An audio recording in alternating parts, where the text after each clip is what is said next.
Donald Trump is a goddamn president of the United States. Donald Trump's president again. Oh, fuck. Hard to make light of. But Donald Trump is president. Donald Trump is the president of the United States of America once again, and talking about his agenda. Okay.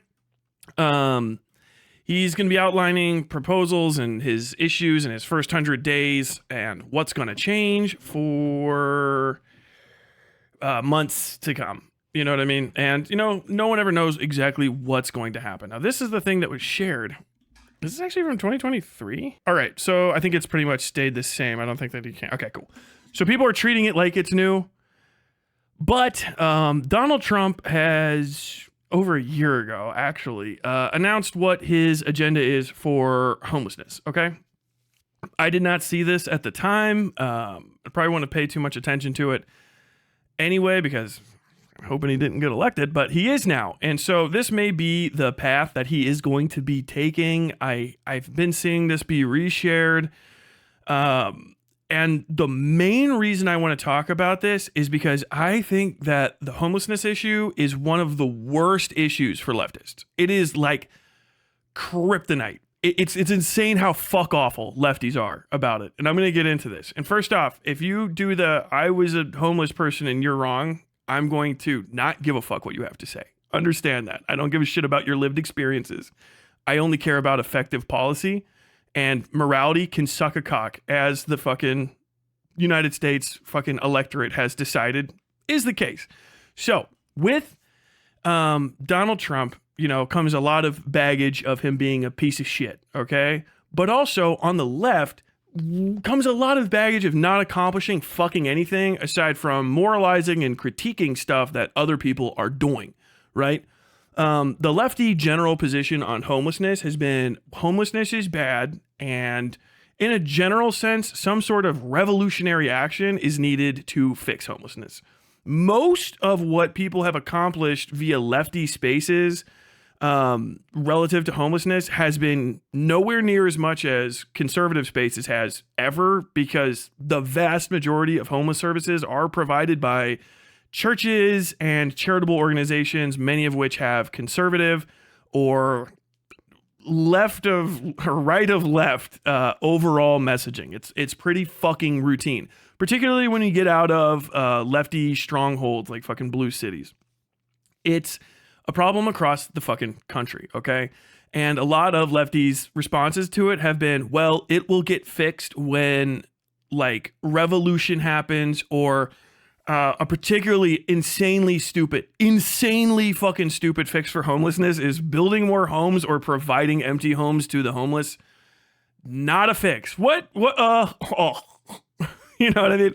What do you mean giving a homeless person an empty house doesn't fix homelessness? Well, first off, if you are from the suburbs and have never lived near homeless people are in empty houses all the fucking time. All the fucking time. At any given time, downtown city centers have a significant, what you call housing stock of unoccupied homes for various reasons. Homes that are damaged, homes that are condemned, homes that are owned by out-of-state corporations, homes that are in trust, homes that are kind of like between ownerships. Sometimes houses are just empty because of speculation, or empty because they haven't been knocked down yet and an entire neighborhood is going to be raised. Those houses, particularly in urban blight areas, as people might say, are very often full of homeless people. Like they break into the house and they live there. This is, if that sounds crazy to you, you need to never share your opinion on any of this ever again. Like, what do you mean? Like, yeah, the unoccupied houses are legally unoccupied, but very often the fucking plywood back door is kicked down, and there's anywhere from 1 to like 15 or 20 homeless people fucking squatting. All right. They're called squatters. And it's a massive issue in downtown city centers. Okay. There's a lot of fucking issues legally with how that doesn't affect or fix homelessness at all. And the lefty, well, we just need to revolutionary action, ? And then all of a sudden everything will be fixed, doesn't address this. A lot of homeless people probably like 40% ish. If you want to look up the statistics, it's going to change city to city first and foremost, but also how people are going to fucking break it down is going to be all over the place. But about 40% ish of homeless people are probably what you would call maybe permanently indigent for a lot of different reasons. They are people who cannot maintain housing for themselves. They can't. They have to be taken care of. The state's not taking care of them. That's the case. So providing them with houses literally won't work. Providing them with a hotel room to go into won't work. They need pretty much permanent, incarceration is not the right word, but they need to be permanently confined to or permanently put. Where the fuck do you use that goddamn word? They need to have their ability to travel taken away by the state for their own benefit.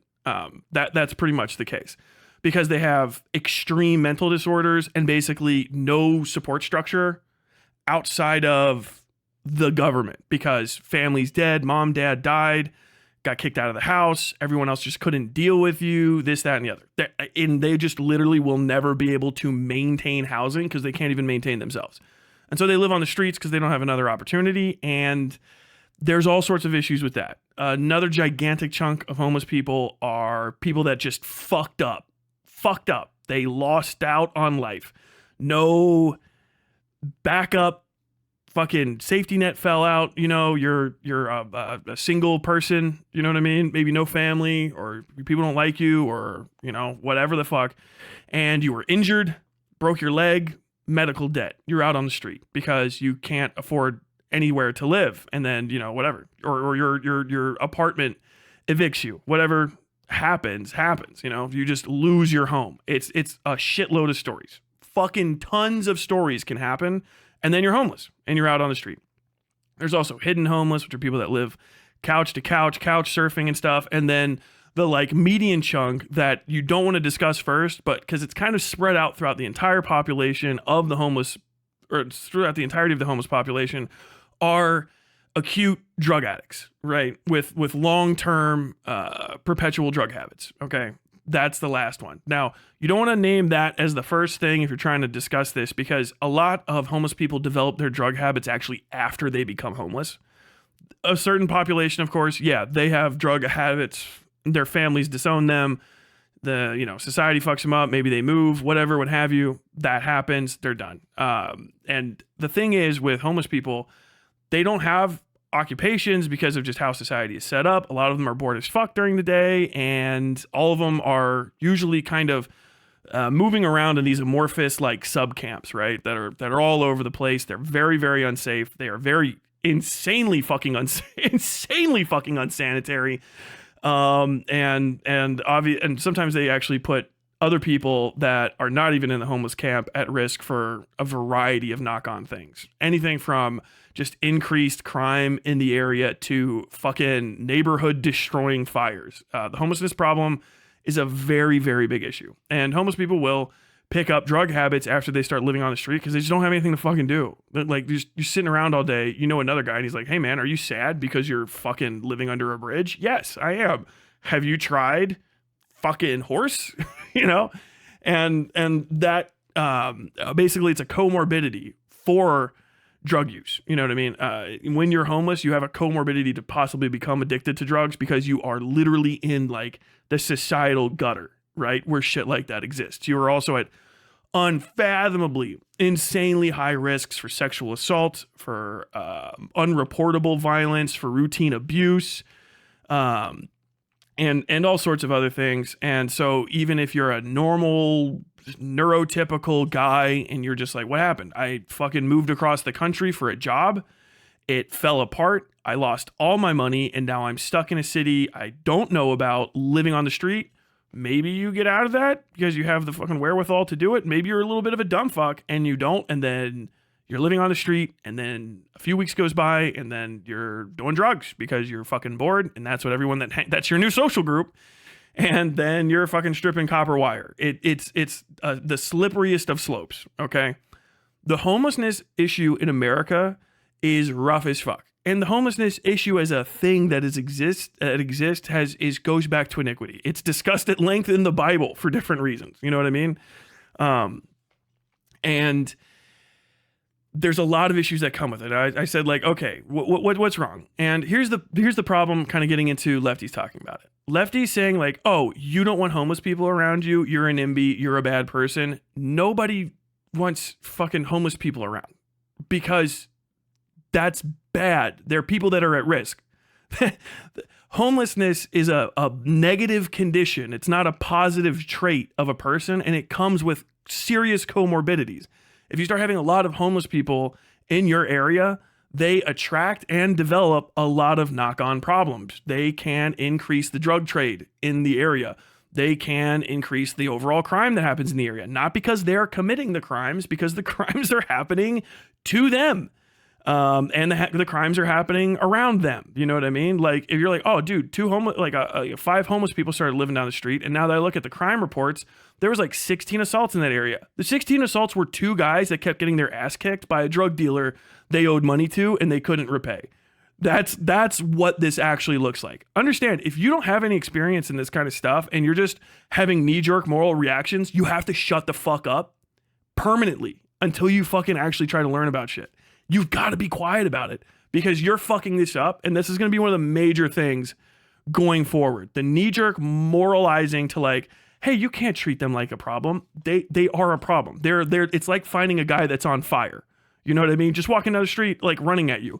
That guy's a problem. I don't hate him for being on fire, but I can't let him hug me or be in my business or around me while he's on fire. Fire is also one of the most insanely common problems with increased homeless populations. They don't have access to utilities.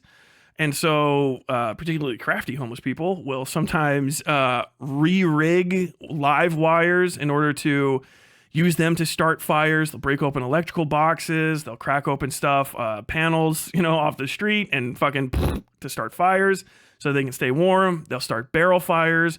They will bring camping stoves and sometimes just fucking scrap twigs and logs and start fires in the like living rooms of homes without a chimney to stay warm in the winter. I don't blame them for that, but that has to end. And there is no person on earth who should be treated well who says that like anyone who has a problem with that is an amoral person. You need to be treated like dog shit. If you're like, I don't know what you mean. You don't want homeless people starting fires in homes in your neighborhood. That's a little inconsiderate of you. No, it's not. That's the most normal thing anyone can feel. Homeless people also don't want to be homeless if they actually are like fully cogent.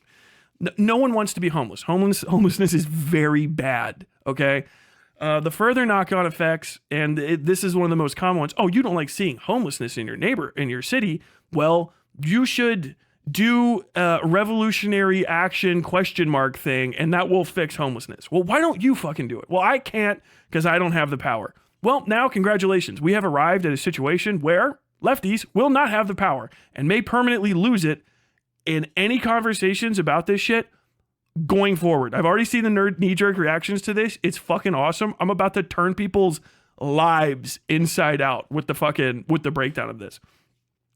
Public homelessness in city centers is bad for fucking everybody. It's bad for the homeless people because first off, just getting spit on is just bad for your self-esteem in a general sense. It's also extremely dangerous.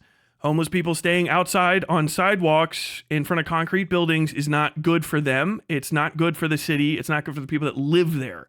Okay? It's dangerous. Homeless people can be used essentially as a screen for crimes committed by housed people. All right? Like if you have a bunch of homeless people in an area, you can go commit crimes and they'll get blamed for it because the cops just want to arrest somebody, and then you can roll. Ancient fucking swindle. Literally blame the homeless people while some literally a white guy from the suburbs goes and fucking cracks 15 houses for copper. Then the fucking homeless people will get roughed up, and when the cops get bored because they didn't find somebody doing it there, they go fuck it.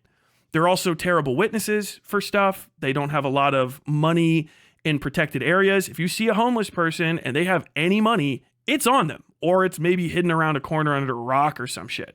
They're constant, perpetual targets. They are literally observable as victims on the sidewalk. If you've lived in a neighborhood that's even adjacent to rough, you probably know, and if you know homeless people, you probably know about, like, they'll tell you, I get my shoes stolen while I'm asleep every 3 months or so. Common by other homeless people, by passers-by, by people who think it's funny. I get my ass kicked. People walk past me and kick me in the head while I'm asleep. People beat the shit out of me. No amount of lefty moralizing is going to change that. None of it. If you're just like, I don't know if you understand this, sweaty, but you're being a little fucking rude about the situation and you don't seem empathetic. Oh, who gives a shit? You are, and you haven't changed anything. The lefty position in a general sense, and the progressive democratic position on this shit in a general sense that you get from actual conversations is, well, you have to be nice to them, and we should put them anywhere where stuff is empty, like in hotels or like vacant apartments and stuff. And the thing is that's not gonna fix the overall issue. Reintegration is the most important thing, and permanent removal from society for people that literally can't interact with it. If you have someone who has no social support network and is just of a disposition where they are permanently, like, you know, a little bit destructive to themselves, maybe highly irrational, they're delusional, they have an unmedicatable issue, or they have a disposition where they'll permanently refuse medication, then permanent lockup for that individual is going to be better than letting them walk around 14th and Walnut and scream at cats. Okay, I know that sucks, but that's the case. Okay, and mitigating these worst issues is very important. Public homelessness in downtown areas destroys commerce. It's horrible for commerce. Oh, they're not going to make money? No, they're not, dumb fuck. And everyone needs money, okay? Otherwise they become homeless, you fucking moron. It's bad for commerce. Terrible for commerce. It's terrible for tourism. And in general, it's bad for business because they get in the way. People can't walk. They're afraid to use the sidewalks. They'll stop going to areas. And you can say all you want about greedy business people, but I'm not talking about the motherfuckers running fucking Truist or Blackwater or some major corporation, Alphabet. I'm talking about fucking assholes that have rented out the first story of a downtown business so that they can sell fucking flapjacks, you know, on the weekend. Some little restaurant, some tiny little jewelry store, this, that, and the other, bars, all this shit that actually draws people downtown after hours. That's not the fucking, 9 to 5 business architecture from the major skyscrapers. All of that shit is important to keep the city going. And having public homelessness, and especially if it's very, very dense there, is bad for fucking business. So what's the fucking fix, okay? It is not mass construction of permanent homes for people that may have already had permanent homes and couldn't handle the responsibility, okay? And how do you organize it? How do you figure it out? These are questions that people have been trying to figure out for fucking decades, okay? And then you also have to mitigate stuff. You have to provide services. Now, unfortunately, like I said, lefties have been way behind the fucking curve on this, okay? And a lot of higher level messaging doesn't get into the money spending thing because you don't want to risk what we're going to do is promise to build all these houses because you're not going to fucking come through with that promise because no one's going to give you the money for it. No one has that kind of money. Well, we'll raise taxes. You're going to raise taxes on all the people where the homeless motherfuckers are in front of them. You're going to raise taxes on them to build those guys' houses. You got to justify this to me. You have to fucking negotiate. You have to sell. You have to sell things. And over the last decade or so, there's been a lot of people that have come out. Not all of them are great people. Not all of them are decent operators, but they are providing a fix that is probably going to be acceptable to your average American, particularly if it's done well. And even worse for lefties, it is working. And Donald Trump and more than likely the rest of his team have seen it, and it will be very, very popular with them. And that is dedicated city services for like a tent city. Okay. Now, homeless people already live in tent cities, but they are bad. They are very bad. Collections of homeless people are usually put where they can't be seen because there's the shame of being homeless. And also all of the bad, shitty places are where homeless people go, right? Because all the good places are where you pay to live. So whatever's left is where they go. Underneath overpasses, large tracts of like abandoned homes and stuff, random fields, sometimes just like little grassy areas, parks, and spaces between buildings. Okay. These are not remotely good. These are bad. This is a bad thing that can't be allowed to go on. It doesn't benefit them to be there in any way.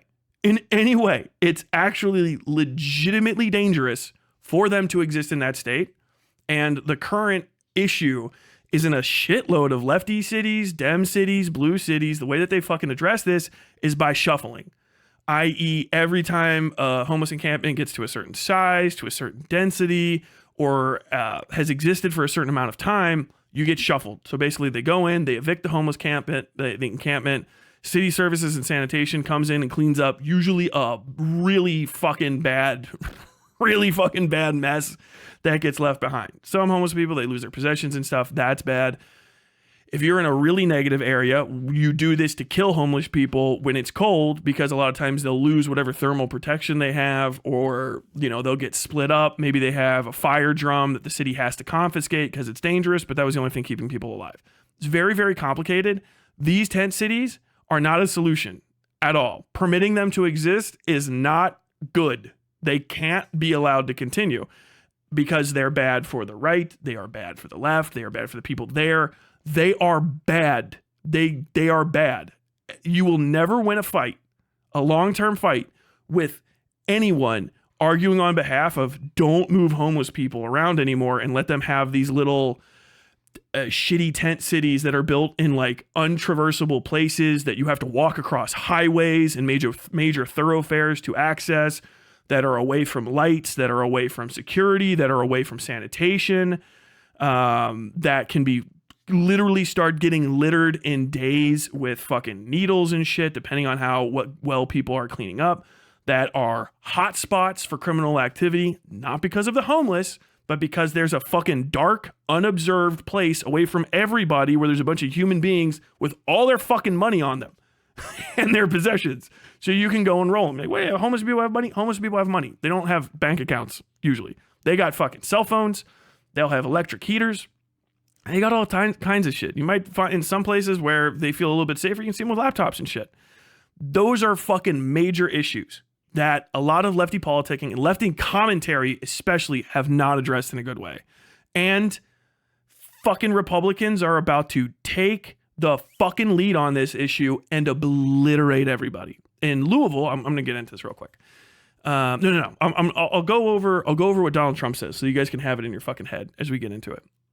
Literal Hooverville. Worse even, because Hoovervilles were made by like, you know, families is kind of the issue. Then there are homeless families, but like Hoovervilles were like families, right? And people would actually build like homes and stuff. And also like the city service districts weren't as good in the 1920s as they are nowadays. It's not as much necessary stuff. Still insanely dangerous. Hoovervilles would catch fire the same way. There's no fucking fire department doesn't go where there's no roads. They can't put out a fire where there's no fucking fire hydrants. Understand, if you are arguing on behalf of permitting downtown camping, permitting it, legalizing camping in public as a got you or because you haven't studied it, you are endangering the homeless people and you are endangering the public, especially if you try to put it in law. You are arguing so far uphill, you're basically slamming your fucking face against a wall. Insanely fucking dangerous. Insanely fucking dangerous. It is why homelessness is bad. I'm going to read Donald Trump's thing. This is actually from a little over a year ago. And understand that when I read this, when I get done, I'm going to tell you almost all of this shit is going to become mainstream as fuck in a few years. In a new Agenda 47 video, President Donald J. Trump announced his plan to rescue American cities from the scourge of homelessness, the drug addicted, and the dangerously deranged. Our once great cities have become unlivable, unsanitary nightmares, surrendered to the homeless, the drug addicted, and the violent and dangerously deranged. We are making the many suffer for the whims of a deeply unwell few. Very mean language. You know who likes that? His fucking base. His base supports his shit, okay? He's got them peppered up. You're like, oh, hey, hold on now. I know what to do here. He was vocally mean to the homeless. I can discount everything he says from now on. Yeah. Go ahead and do that. Fucking minority chunk of the vote. For a small fraction of what we spend on Ukraine, we could take care of every homeless veteran in America. Our veterans are being treated horribly. It's true. You know? But I'll keep going. President Trump will work with states to ban urban camping, offering violators the option to either receive treatment and rehabilitation or face arrest. Now, in your mind, when you say you're going to illegalize homelessness, first off, there's a lot of people that go, that sounds fucking cool. Maybe because they're mean, but also if you think about it, homelessness shouldn't be legal. When you think about it, it shouldn't be okay to be homeless. We should try to prevent that. When you do this, you have to provide a way to execute this law. A homeless person gets arrested and goes to a prison. It's the same literal situation they were in, only now there's concrete walls, heating, and supervision. And lights, maybe a bed, and maybe a place to shower. We spent so much money on prisons that we've actually provided a pretty solid alternative to homelessness. Now, our prisons are massively over fucking filled. Is this probably going to turn into we need to reopen prisons? More than likely. But also on top of this, and we'll see this down below, the Trump fucking campaign, or at the time, now the Trump fucking coalition of incoming presidency, also wants to basically reverse Reagan-era policy, if you believe that this is going to go through, and start reopening mental health institutes across America. Now, if you ever wondered why Urbex is so easy in America in a bunch of places, it's did you know there's all these abandoned fucking mental health places that are made like brick fucking shit houses and are fully standing and kind of actually seem like you could just reopen them at any time, but no one knows why it's not. It's because they fucking lost funding back in the 80s. A lot of them did. Maybe some of them before then. And they got shut down. That's the thing that Reagan blamed. If they just go and fucking reopen a bunch of these places, doesn't mean that you can actually fucking reopen a 35-year-old building, even though it's concrete. If they start reopening these places under the auspice of what we're doing is we're punishing homelessness, but it solves the problem and provides homeless people treatment, that is going to be a fucking sea change of accomplishing shit. It's going to go fucking insane. And I'll get to a bunch of prescriptions as I get through this. Trust me, this is going to be a long conversation. Some cities have transient laws that can arrest you or kick you out of town for homelessness. Yeah. Who cares what the voters think? They're mostly sat out. Oh yeah, the ones that will be highly disagreeable. Yeah. We need to bring Kowloon-walled city back. Okay. Why has it got to be Ukraine, weirdo? Because that's the fucking hot issue, that we're wasting money on Ukraine. But he doesn't say we're going to take the money from Ukraine. He said for a fraction of what they're spending on Ukraine. If you and the Republicans want to interpret it as that, go ahead. But did he actually say he was going to take money from Ukraine? Who knows? Probably he's going to try to. And maybe he said it in another one, you know what I mean? That's hey, these are our things. But unironically, if we could cut some funding to Ukraine and address the literally rampant homelessness crisis in America, I would be for it. With all due respect to Ukraine, they're here, you're not, and that's the way the fucking cookie crumbles. And unironically, when it comes to the electorate, I cut $1 billion or whatever the fuck to Ukraine and solved 45% of the homelessness issue is going to read like fucking pure unholy napalm at the poll. It's going to burn people away. And just keep that shit in mind when I finally get to prescriptions at the end of this. President Trump will work with states to ban urban camping, offering violators either the option to receive treatment and rehabilitation or face arrest. That's also one of the major things. Is it's not gulagged. You're just shot to death. He's doing compassionate homelessness outreach. He was just a cunt to them at first. But then once you get past I don't like the way he described that. The shit he's arguing for is any fucking normal person, if you take him away from it, would go okay, yeah. All right. You know what I mean? All right, yeah. Okay, either you go and fucking try to make yourself better, or we're going to can you to keep you from causing harm to yourself and others. Most reasonable shit in the world. Insanely fucking reasonable. So when President Trump returns, when I'm back in the White House, we'll use every tool, lever, and authority to get the homelessness off our streets. The homeless off our streets. We want to take care of them, but they have to be off our streets. There's nothing compassionate about letting these individuals live in filth and squalor rather than getting them the help they need. We need professionals to help them. True. Spitting. Sorry. Based. They do live in filth and squalor. Is that nice? No. Is it true? Yes. Will that resonate with a majority of Americans? All Americans? Not you. You didn't like it? Sorry. A majority of American voters? Yes. They'll love that shit. Business owners will stump for you. Yes, please. You're going to be nice to them and get them the fuck out from in front of my doors that lead to my restaurant where people are eating? Yes, please. Please, they're going to eat that shit up.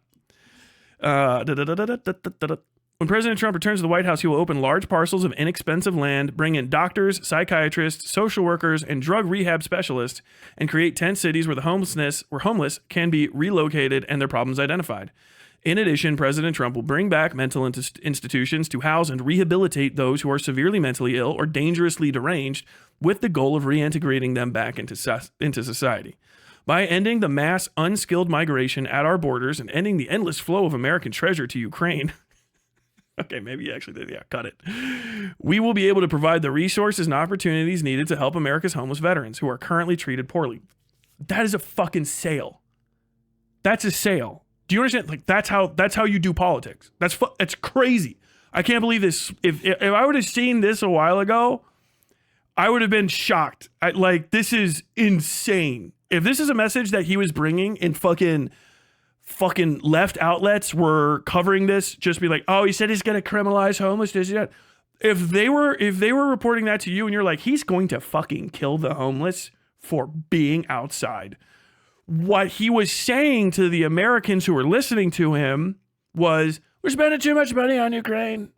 And that's bad. What I want to do is take it away and reopen fucking mental institutions, get these people out and use inexpensive plots of land to separate Americans from people who are literally insane, drug addicted, and at risk of violence and live in filth and squalor. It's not great for where they are.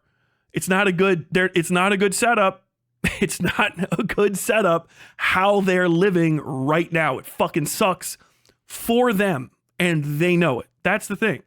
It's not you, You're taking you out of your dog shit apartment. If you live I live in a studio, it fucking sucks. But if you got arrested for living in a studio apartment, that would suck. If you get arrested for living in an alleyway that it gets flooded with rain and then they put you in a fucking jail cell, your life improves. That's how bad it is. That's how bad that shit fucking sucks. It's bad. That homelessness fucking sucks. Well, aren't jails dangerous? Motherfucker, alleyways? That's where Bruce Wayne's parents died, okay? You can't survive alleyways as a billionaire. They're fucking shady as fuck, all right? And I've seen Bruce Wayne go to prison as Batman and himself a number of times. That's for the Tim Pools in the audience, you fucking morons. God damn it. Trump will end the scourge. President Trump will end the scourge of homelessness and make our cities clean, safe, and beautiful once again. Transcript. This is him talking through it. I'm read some of it. I'll read the whole thing. Our once great cities have become unlivable, unsanitary nightmares, surrendered to the homeless, the drug addicted, and the violent and dangerously deranged. We are making many suffer for the whims of a deeply unwell few, and they are unwell indeed. We're doing it because they want it, but we're not going to let it happen anymore because we know better. Good fucking messaging to his base. He's talking to his base the way that they want to be talked to, first and foremost. So he's selling the fuck out of this. Understand, he is articulating larger government spending.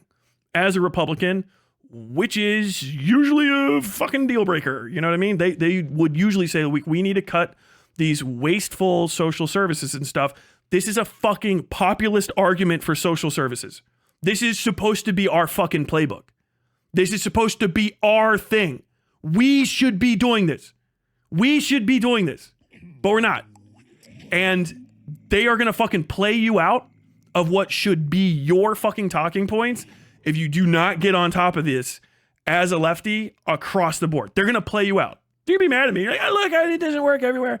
We're going to get into some news stories here too. This is a long segment, a very, very long segment.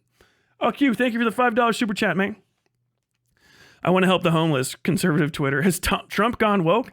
No, because he's not talking like a fucking wokey. That's so fucking important. He's talking to Americans the way that they want to be talked to. As Pokemon Go to the polls has shown us. I don't like homeless people. I think they're disgusting. They live in filth. They live in squalor.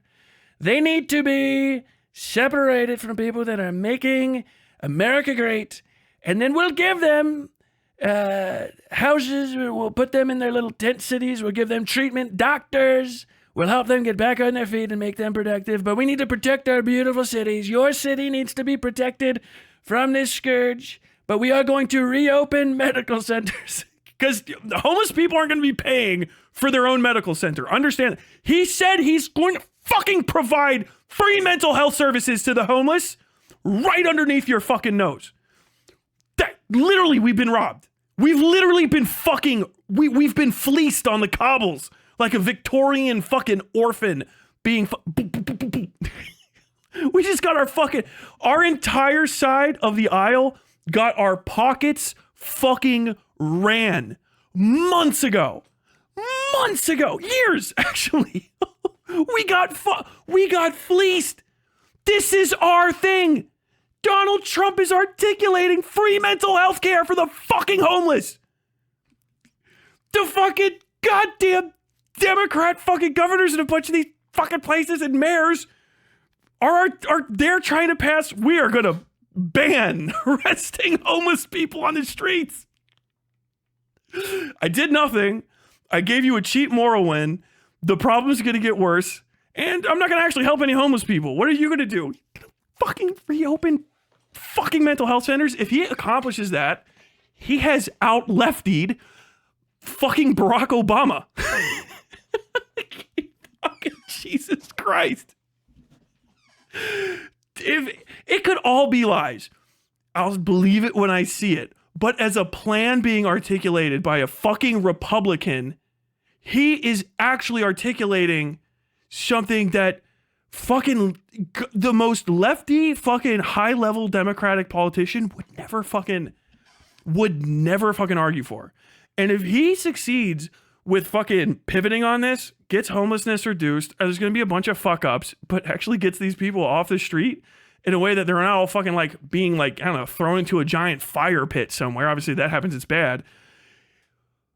Democrats are going to have nothing to run on, because what you might prove with something like this is, I just said a lot of mean things, but their lives are better. Suck a dick. Like that would, bro, fuck. If this shit fucking plays this way, fuck. I wouldn't imagine that it would maybe make it. I don't know. You know, it could get shut down. But the thing is the messaging alone might set people up to just be snap reactionary to Trump when he's articulating something that should be ours. It should be ours. And I'm going to get into more of it. I'm going to get to how these things actually play out IRL right now without Donald Trump happening. These types of tent cities pre-exist him.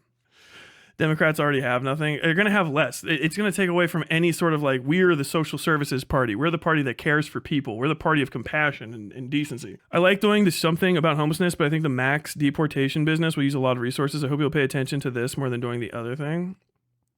I hope so too. I'll only believe it if that care is somehow better than the healthcare people paying health insurance companies get. I mean, dude, it's free healthcare at all for homeless people. You're not comparing people with like jobs that are like fully occupied and shit in the current market. You're talking about like, people that get nothing. You're talking about people that get nothing. This isn't the W you think it is until we get more info. Look, we're talking about a fucking possibility, dipshits. But the thing is this is where he's arguing from. And there are things that are happening already in a bunch of cities that aren't going to require him to do much and then take fucking credit for this. All he's got to do is shift funding around and do a little bit. It's not anywhere near as, it's literally true that it's not that expensive. We'll get to it. There's a lot to learn here. Save your belly aching, bitches. I know what I'm fucking talking about. Save your fucking belly aching. Also, where the fuck, if you want to say like, okay, well, what's your fucking alternative? Also, is going to be the big argument here. because you can say yes and to this. Okay, that's a good idea. Because what are you saying? He's never going to sit down on your hands, do a little shit your pants, you know, do the standard I'm a lefty internet know-it-all shit streak underwear fucking routine again. I'm going to donate $50 to Hassan and say Tyler was wrong. You know, accomplishing nothing but saying Donald Trump is dumb. Okay, good for you, fuckboy. What you can do politically with stuff like this is yes and. Okay, that's actually a great idea. We want to work with you on that. And we want to make it happen. We want to have oversight. Can we get in on it? Because you got no fucking strongholds anywhere in the legislature or the executive branch or the judiciary at the very tip top. So if you actually, I'm telling you, these are good things. If you're like, Donald Trump won't be able to do it right. Okay. Ask your Democratic politician to not poo-poo this 100% and try to get on whatever committee he maybe assigns to do it and try to push it through. Hey, I'm a fucking Democrat that believes in this guy's great plan. I'm glad that I'm here to help make it happen. You know what I mean? As opposed to doing what people are going to do, which is saying, he could never, and he's a liar, and it won't happen. Like, dude, do politics. Do politics. Try not to know better while you have no fucking authority or leverage to accomplish fucking anything for anyone. Try not to be I know better. Try not to be, I want to endlessly critique power. Because I don't have time for you. I don't give a fuck. I don't give a shit. I don't think it can happen. Okay, who cares? Shut up, dumb fuck. He can do whatever the fuck he wants. He's the president of the United States. We have no one in the legislature, no one to block him. Shut up, dumb fuck. Shut up. Why are you talking? Anybody that's going to be arguing those points, what are you talking about? Why are you saying things? What value does that have? None. You're fucking done. You're done. I don't think it's going to happen. Like, okay. Are you going to do anything else? No, I'm not going to do anything. Well, I'm going to tell you. I don't think it's going to happen. Okay, well, shut up. Oh, dude. I got pretty upset. What is it? You can laugh at, dude. I get he can take credit, but he can do that for everything. That's not a good reason to say, oh shit, Trump kind of spitting. No, him spitting is why to say it. He's outflanking. You're fucking, you don't got anything. What are you going to convince me? Come on. You're a chatter in my, I'll get one guide. You're a chatter in my chat. You're not convincing me. Don't care. What's the best that you can do? You could be right and nothing happens anyway. Doesn't that make you fucking hate yourself that you're that worthless to the conversation? What's the best thing you can do? I don't know if you guys know this, but Donald Trump doesn't always come through with stuff. Well, he did say he's going to win the presidency, and fuck, that's a big thing. He could do something like this and actually secure fucking Republican vibes for a long time. Didn't cost a lot of money. Got the homeless off the street, and the entire fucking like moral Christian subsection of the conservative right will go, hey man, that's literally what Jesus would have done. It's a fucking win-win-win for him. Win-win-win. You can have a lot of problems with everything else. Attack each fucking policy as it plays out. That's how politics are done, okay? If you want to be an internet reactionary and get ass mad and be like, no. I have to always approach as though the L is not only possible, but I can whine it into existence. No one cares anymore, man. Your entire life is a fucking lie. It's a joke. Whoops, you get nothing. Nothing! It's Willy Wonka, man. I would hate myself. I would hate myself if I was that like powerless, if I was that politically worthless, I would hate myself. Which maybe is why, you guys kind of act like that. But you shouldn't be proud of it. There's no win. You can't win. It's a lose-lose. I don't care about your opinion because it's not the kind of opinion that can get shit done in this country. Provably. Literally worthless politically. And even if you're right, nothing happens. It's a lose-lose for you. Other than you get to fucking, I don't know, 3 years. Huh, he wasn't quite right about that.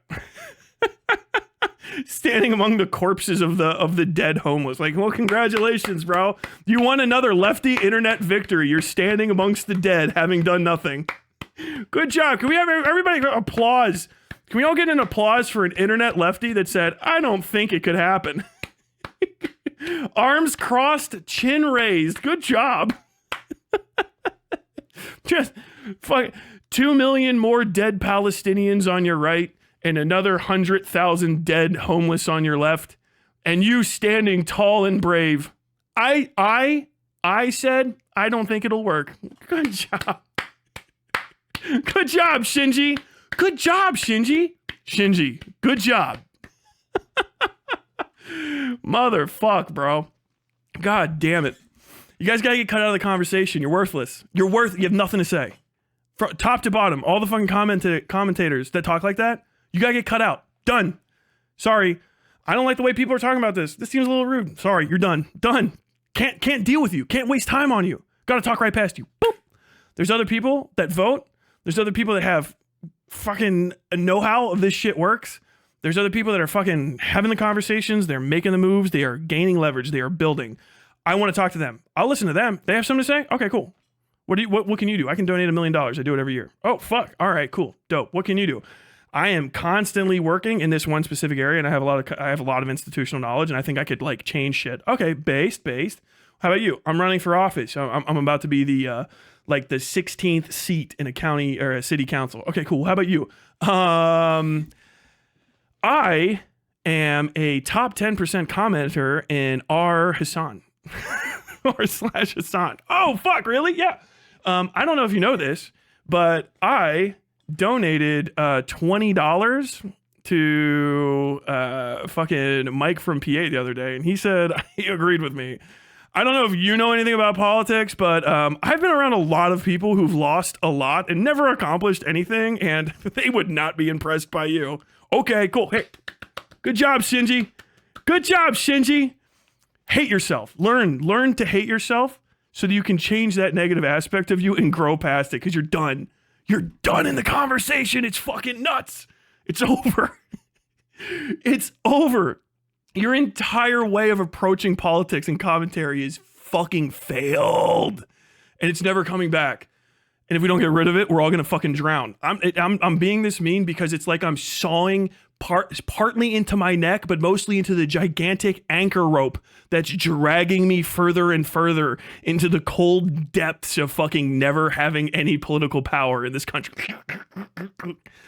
And unironically, the vast majority of it is this fucking controlled opposition from dumb fucks that don't want to actually accomplish anything and don't want to learn how fucking systems work and don't want to try to engage with the process. They just want to be morally better than people and then do a little pee pants.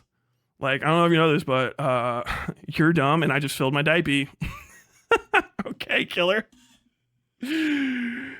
This seems like a cut Ukraine aid more than solve homelessness. Well, if the Ukraine aid's going to get cut anyway, he can do something with this. We'll prove it. You know what I mean? He already wants to cut Ukraine aid just cuz. Fucking because. Just wants to.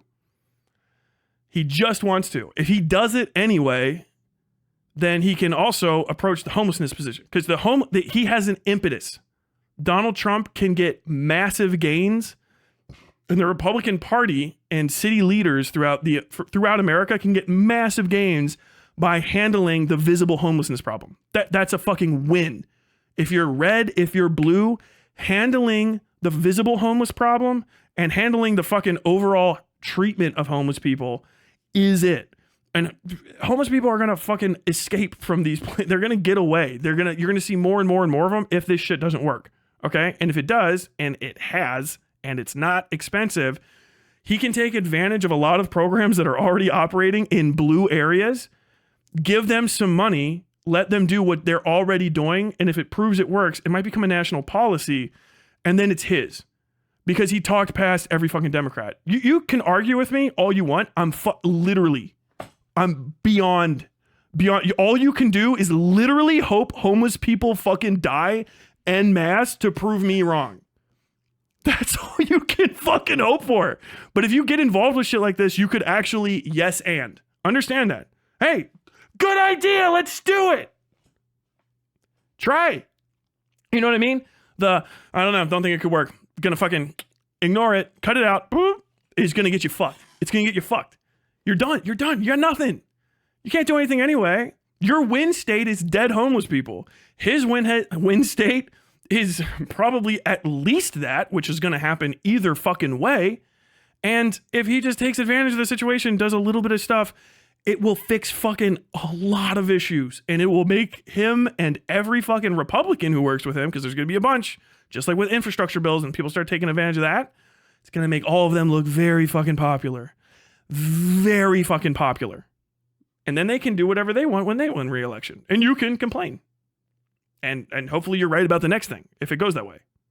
Hopefully the next thing gets fucked up so bad that we get accelerationism finally, okay? And then, I don't know, Che Guevara can come back from the dead and teach us all how to fucking shoot guns in America. The phrase virtue signaling is a virtue signal. You're signaling that you have none. Okay, that's fine. I don't give a shit. Who cares? Fuck virtue. Can you eat it? Can you like spend it on stuff? Can you trade virtue? You know what I like? Homeless people not fucking dying on the sidewalk in front of a fucking Jimmy John's downtown.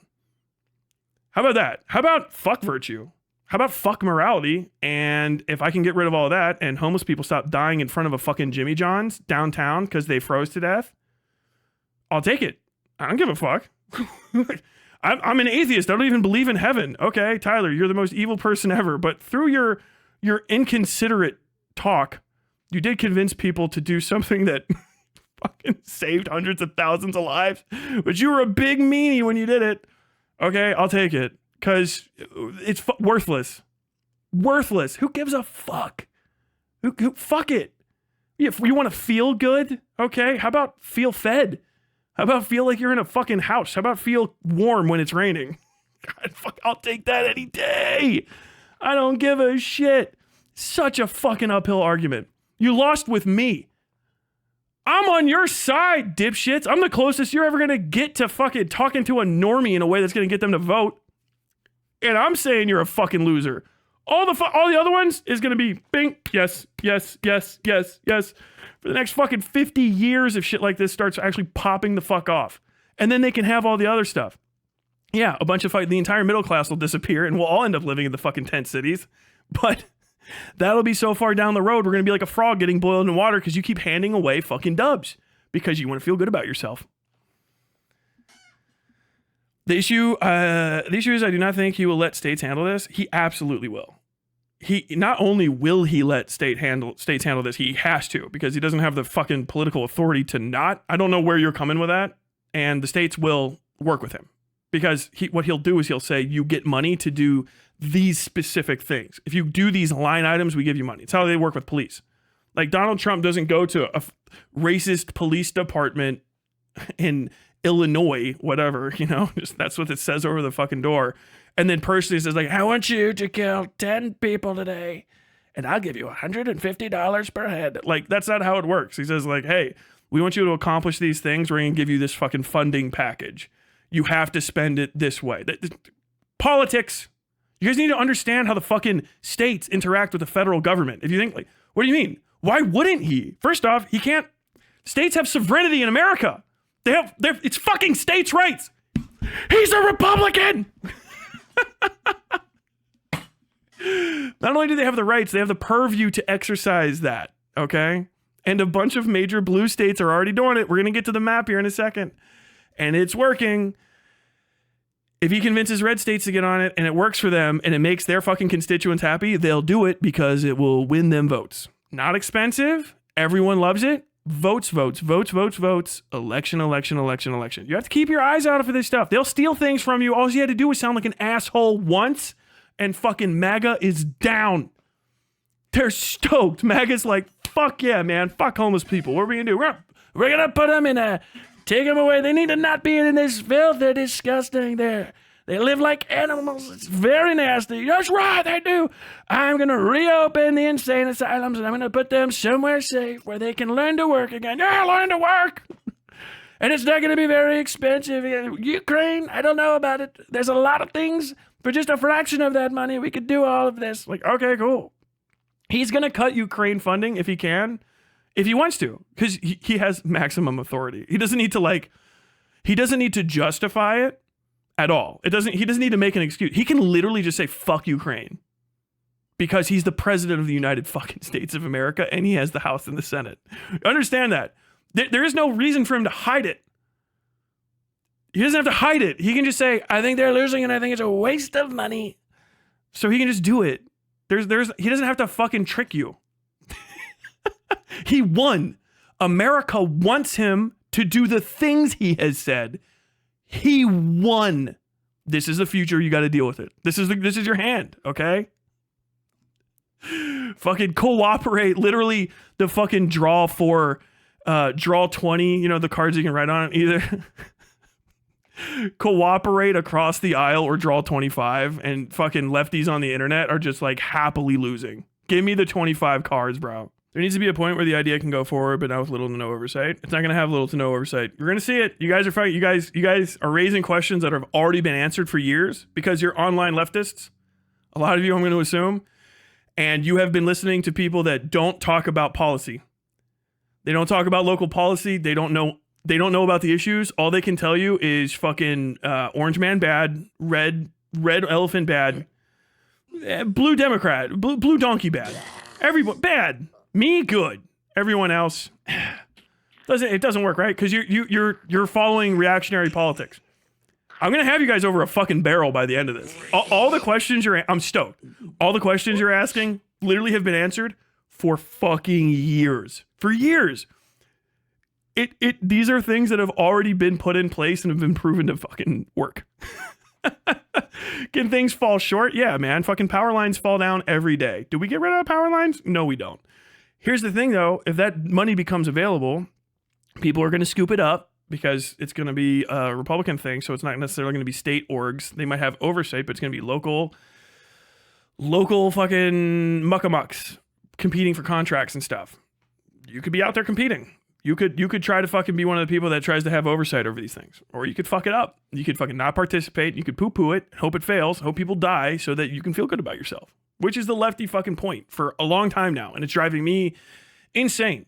Like, people are like, you're triggered. Like, dude, do you not get upset when we're talking about homeless people fucking dying? I hate it. I don't like seeing homeless people because I don't like people to be homeless. Doesn't mean I'm going to fucking give them all a bunch of fucking single family houses out in the suburbs and expect like, oh, well, I fixed the problem.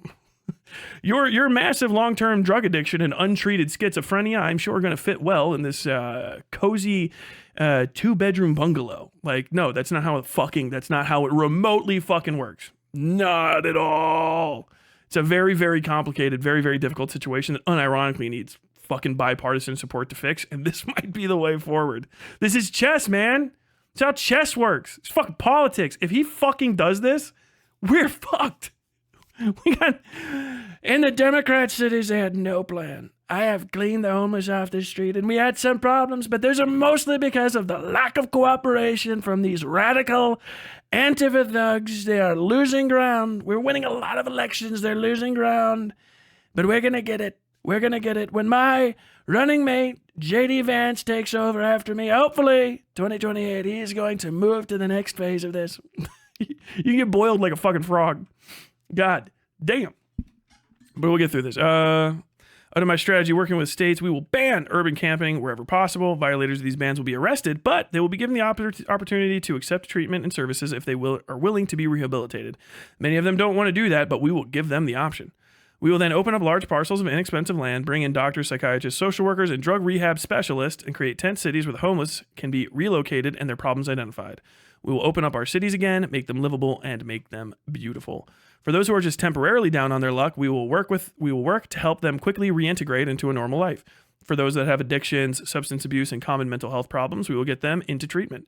And for those who are severely mental ill and deeply disturbed, we will bring them back to mental institutions where they belong, with the goal of reintegrating them back into society once they are well enough to manage. It's a tough task, a very tough task. But what's taking place on the streets, what's taking place when they're taking so much drugs? This strategy will be far better and also far less expensive than spending vast sums of taxpayer money to house the homeless in luxury hotels without addressing their underlying issues. And they have so many of these underlying issues and needs. They did that in Louisville. It didn't last. This is how I will end the scourge of homelessness and make our cities clean, safe, and beautiful once again. We will do it. We will bring back America. Thank you. Okay. Let's talk about Louisville.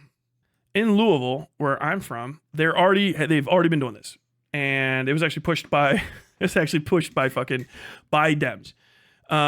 This is what is exactly the fucking name of this thing? It's called Safe Harbor Hope Village. This is a pilot program that is running off of city funding, basically. I think they might get into this. I might be a little bit off on how the funding was procured, but understand this was a Dem side thing. It is operated in conjunction with local charitable organizations and volunteer orgs. It's a very complicated thing. Understand, if you think that you got a one singular response to any of this, more than likely you're not understanding that you're trying to throw a fucking baseball bat through a fucking fishing net. It feels like you're making some ground, but you're not accomplishing shit. I assure you. Are these things perfect? No. Are you going to be able to look up lefty orgs online? They're going to be like, I am ass mad as fuck about this. It's very bad. Yes. But more than likely, they are also going to be soliciting donations and trying to play on your dislike of approaching situations in a way that is yiggy. Okay? Trust me. This shit is fucking nuts. The Hope Village. Oh, by the way, sorry. This is a Courier Journal. Bailey Loosemore, Louisville Courier Journal. I think I might have had a drink with Bailey like a long time ago. The Hope Village was quiet for a Thursday. It was a cold November day, and instead of milling about like they normally might, residents were bundled up in their heated tents, taking comfort in the warmth before attending a family meeting beneath a carport outside. Candace Anderson, a project assistant for the village, took a break to show a reporter around the site, a safe outdoor space for houseless residents that opened in Old Louisville in April using $3 million of city funding. Very fucking cheap for this one. $3 million is a lot of money to you. In city budgets, that's like not massive. I think the city budget for Louisville is like 650 mil to like 800 mil per year. About 50 to 60% of that is all fucking cop shit. And almost all the rest of it is education and some housing stuff. So this is like an earmark, okay? Pilot program. And they spent very little on it because you're not going to throw an entire program to solve all of the fucking problems overnight. You're going to small baby steps. All right. This is another thing that's a horrible criticism. If you hear people fucking saying that, you got to know that they're fucking with you. They're leading you astray. Oh, it didn't solve the entire problem overnight. Fucking what did you think would? It's baby steps, and it's going to take continued integration or continued work with this kind of stuff. Candace Anderson, a project assistant for the village, took a break to show the blah, blah, blah. Spanning an asphalt parking lot were 48 bright blue ice fishing tents where up to 53 people can take shelter. Beneath the carport were tables. By the way, this is from 2022 when the thing was first started up. Beneath the carport were tables where residents could gather for dinner and meetings. And when the weather was warm, they'd meet there for movies and karaoke. 7 months in, the village had already become its own small community, Anderson said. And while future funding for the program remains uncertain because cities have limited funds. And this is Louisville, right? Which is a blue city. It's one of two, sometimes just one, blue counties in Kentucky, which is a massively red state, the reddest of red states. There are, I don't believe, almost any state funds allocated for this. State funds alone would really provide a serious boost for something like this. Federal funds can change the entire scope of how these things are organized. Understand that. And if they work, they don't become permanent. That's one of the other things too. Like, oh, it's only 63. How long? Those 63 people that could potentially live there hit and go as fast as possible. You want to get them back on their feet. You don't get people back on their feet and then hold them for the rest of their life. They stand up, and when they stop shaking at the knees, you let them go and they live their lives again, which is what a lot of homeless people want. And they're the biggest focus. You got to triage people, okay?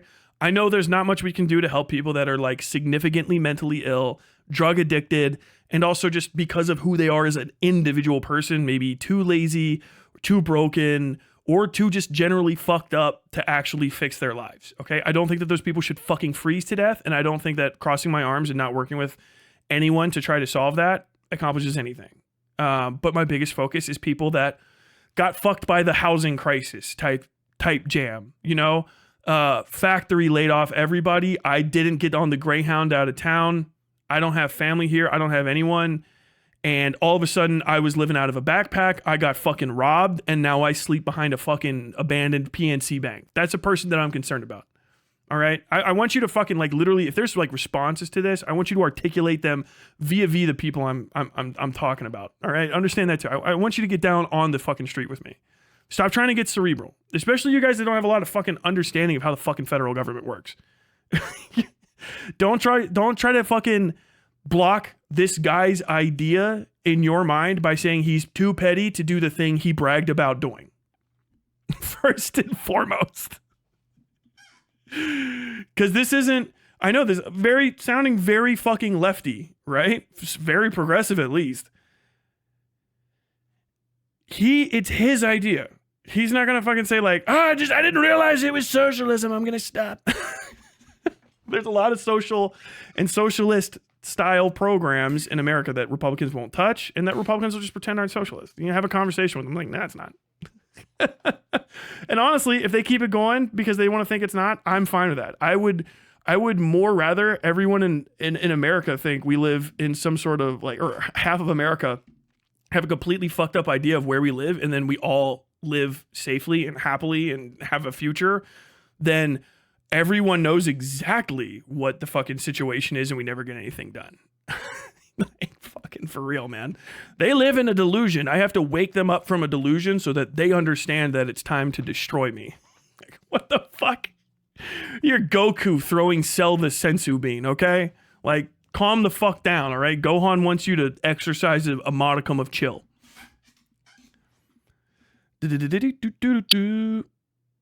Wait. Okay, so 7 months in, blah, blah, blah, you see people's lives transform when they come here, said Anderson, who left her job working for Jefferson County Public Schools to work at the Village in June. It's awesome. These are what these look like, by the way. I'll put this on the screen for y'all.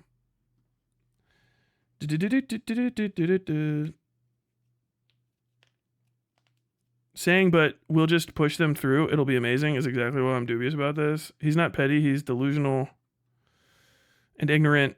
Dear leader doesn't have a cogent plan, and that backfires fast. He doesn't have to. He just has to say, presidents don't need to have plans. I'll say that for fucking Joe Biden. I'll say that for him. They have to have a person that's going to do the plan, and then they can take credit for it. That's called delegation. Let me just explain this. Please stop doing that. Presidents, leaders, business people don't have to have a plan that's like executed in full. He doesn't have to describe to you the 795 different steps that are going to get completed before this finishes. He delegates that. He's like, this is what I want to happen, and some people have told me it'll work. You go ahead and do that for me. And then he's going to go play golf. It's called delegation of tasks. It's basic fucking operations.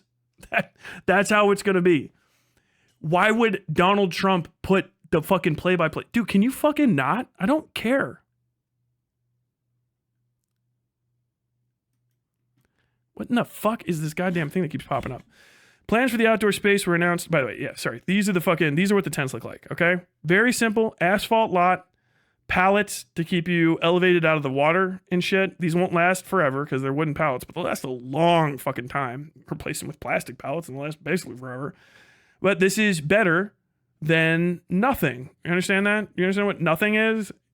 It's the lowest the bar can go because you describe something and you're actually just still above it. That's what nothing is. Plans for the outdoor space were announced in August 2021 as part of a four-pronged approach to addressing homelessness in Louisville, which included creating more transitional, permanent, supportive, and affordable housing.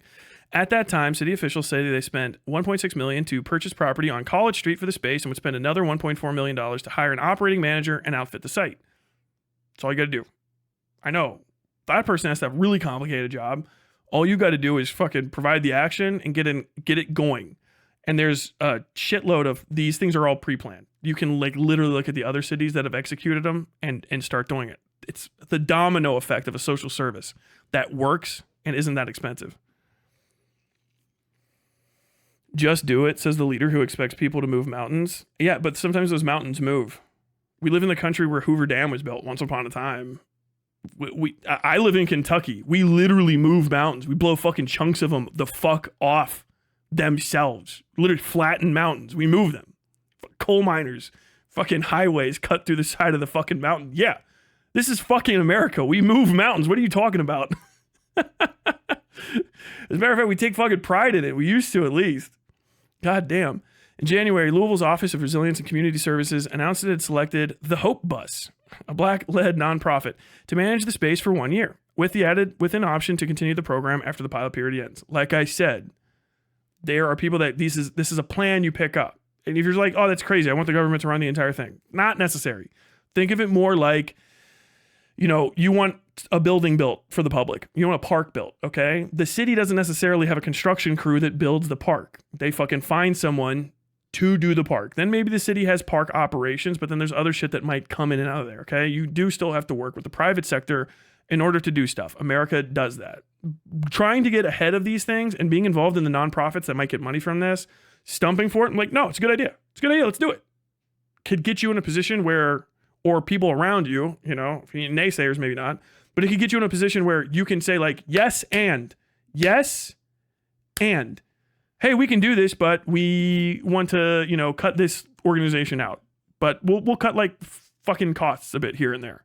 Or, you know, like if we just got a little bit of money for this specific thing, then we could get way more, triple the productivity of the task that we're trying to accomplish doing it. Okay. This is getting involved. All right. And you don't have the option to work with a Democratic president that's accomplishing this because you guys didn't vote for one. So we don't have one. Okay. Now you have this. Or you could also just log out. You could just go be one of the fucking 75 concurrents in a Hassan stream, 75K concurrents in a Hassan stream, and you know, fucking sit with the losers and jerk off and do them and fucking wait for everyone to die so you can feel correct. Okay. Also cool. Based. I'm not telling you not to do it. I told you I'm not about virtue. If you think that's going to fucking feed you, if that's the meat you want to eat to keep yourself going, go for it. Live that life. I'm not going to stop you. I can't. You're your own person. One resident who spoke with the Courier Journal said the Hope Village has changed her life, and she'd recommend it to anyone who's ready to find a permanent home. This is a blessing right here, said the resident, who expects to move into transitional housing for seniors soon. Also, Jesus Christ, yeah. The fucking population of homeless is also extremely old a lot of the times, too, depending on the area where you are. Sometimes they're a little bit, like, more, you know, ballpark of, like, the median age is right around, like, 28 to 35-ish, but you also have a massive contingent of seniors, because when you're a senior, your friends and family die. Okay, and if you don't have like kids or you don't have some sort of social service there or you don't have anyone to rely on, our seniors go outdoors. All right, they'll put a fucking grandma out on the street. Probably be better to have somewhere to go other than an overpass. But no, we got to keep that legal. We need to pass a series of laws to maintain the right to camp in the grassy space in a fucking 70-mile-an-hour highway exit. That's what we need. That's what Karl Marx would do. Karl Marx would fight the good fight to make sure that people can camp in the fucking inside the circle of a fucking cloverleaf overpass and walk in and out of it 6 miles to go panhandle at the closest red light. Okay, yeah, that actually, fuck me, man. That's actually a way better. Can we argue for that more? I've distracted myself speaking to the reality of things. Oh my God. This is a blessing right here, said the resident, who expects to move into transitional housing for seniors soon. I don't know how other people feel about it, but I know I'm thankful. We're going to come back from the... Oh, that's the thing. Hope Village employees asked that the Courier Journal not name or show identifying photos of residents out of respect for their privacy. Of course. Since it opened, the Hope Village has served 91 residents, including 52 men, 35 women, and 4 people who are transgender, said Angel Todd, director of operations. And these guys are hanging out, these ladies. That's Stachelle Boosie, Tiana White, Angel Todd, and Nanny Croney right here. These are the ladies that are fucking doing this stuff. So like all completely possible if these funds become fucking open and there's support for this shit. And there might be a lot. Residents are referred to the village by 30 local agencies and an advisory council made up of staff and community partners reviews the referrals before inviting applicants to the site, Todd said. Once there, residents are paired with a care manager who can help them apply for housing, acquire documents such as social security cards and birth certificates, and find programs that meet their needs, such as addiction and mental health counseling. Since opening, 17 people have moved into permanent housing. Hope Bus founder Stachelle Boosie said, "This is not just a place for people to lay their heads, it's a place for people to grow," Anderson said. "It's not just a place that's thrown together, it's every day, every week, every month. What can we do better to help our residents?" Okay. This is good. This is in a fucking blue city, and funding has been cut by the blue city because the mayor of Louisville is a cunt fuck. Goddamn. Very much center-right Democrat. And this program was put in at the end of the tenure of the last mayor who served for 12 years. So understand, they started cutting funding for this. Now, also, cities don't have a great deal of funds right now. Louisville's in a specific kind of place, but we're going to go on. This 2 years have gone on. Tyler, does it work? Yes, and it actually works pretty fucking well. Louisville buys property to create... Oh, this is even before. Sorry. I actually went back in time here. This is 2021 when they got ready to put it together. See, this is Greg Fisher. You're going to see. But yeah. So far, even in just that like short half a year space, they got like 100. They got, it's 45 to 50. I think it said ultimately like 63 people total in that place. Now it's even more. Okay. And the situation evolved as it became more successful. Let's go ahead and bring this up. So this is what it looks like now. And it's a different setup. It's evolved to deal with the needs of the moment. Okay. Funding was cut for this program because it was a pilot program paid for by the previous administration. Okay. New administration comes in. They want to do their own stuff. They cut stuff from the last administration, particularly short running programs that don't have a lot of play in the community as being a known good. Okay. Which is one of the big reasons of trying to like push stuff like this. If it fucking works, it works. So this is what it looks like now. They've gotten rid of some of the tents. I think they probably just fucking used them for something else now. And they have these basically like kind of almost a FEMA trailer that's very, very, very tiny that provides more overall privacy and is probably going to be much more durable in the long run than before. But these are still transitionary areas. This isn't a home. This is a temporary living area that's still outside. It still needs surveillance and protection. But you understand, this is all you need for these things. The other one worked as well too, okay? And as this one proved it worked, they got a little bit more aggressive with it. The tents also worked pretty fucking good. Even just having this relegated flat area, like you see how many fucking lights are over the top of it? All of the tents, by the way, I don't think I covered that. All of the tents that you saw in the last one had power that goes to them. So they can power their devices. They can have a non-flame-based heating element to keep warm. Infinitely better than anywhere they could stay on the street. Infinitely better. Like, it's the fucking big rock candy mountain of temporary stopping points. That's the fucking point. If these things can become more successful, most of the initial cost of it doesn't carry over into the next year because a lot of this stuff is very, very long lasting and it's very cheap to get in place. $3 million, we have the lot, we have the land, that's permanent, okay? That's what even Donald Trump and his thing, it's the same fucking plan. He can get it done by not having to do anything, which is probably one of the biggest, like, okay, I'll fuck with it. You know what I mean? For a dickhead like him. Put up some fucking lights. If they're just buying old parking lots on the outskirts of town, or this is an old Louisville, which is actually literally in downtown Louisville. It's between the University of Louisville and like the actual city center. So it's right in the fucking middle of everything. You have these fucking light poles. If you're buying a parking lot that already has asphalt that is not completely fucked, it has light poles that are there, and you might only have to change fucking the batteries, or not the batteries. You might only have to change the light bulbs and fix the poles a little bit and do some minor maintenance before this is just a completely prepared space for what you want to do. That's it. Scroll down through this. Louisville's transitional outdoor space, helping connect the city's homeless population with resources, is now planning to start charging the people who live there. Oh no! The Ville Village opened in 2022 off East College Street, a community helping connect people with outreach, resources, and housing. The Hope Bus operates Hope Village, providing access to food, personal items, and other resources. Last summer, the village replaced the blue tents with small pods, about 50 kiosks donated by CVS. So those are donations, so they didn't even pay for them. They got donated. Now provide a more stable shelter for residents. Each pod has a cot, air conditioning, heating, electricity, and other features. These are not homeless, helpless people, said Stachel Busey, executive director of the Hope Bus. They have an address, they have a residence. In the latest change, those living at Hope Village will now be paying to do so. Busey said the cost is $75 per week, adding up to about $300 per month, which is way cheaper than the median rent in Louisville. I will tell you that now. We had like one of the last inexpensive apartments when we moved there in 2016, and that was $900 a month, and it is not that cheap after COVID. I think median rent in Louisville, and this is old Louisville, which is fucking like college kids are all up in these fucking houses. It's a lot of big old houses, rich people. It's a big mix, all in that space. Average rents can go from like $1,200 to like $2,400 a month for a single person. It's all the fuck over the place. Same problem as everywhere else. So having something like this, if you lose your residence and you can go here, is fucking nuts. We're describing a social safety net. You know what I mean? And I don't know if 100% they're going to like just evict you off a rip. But that's an incentive to get you going, which we'll talk about. One of the things that is obvious around the facts is that as city things change, as funding has been allocated to different places, that things change around here, Bussey said.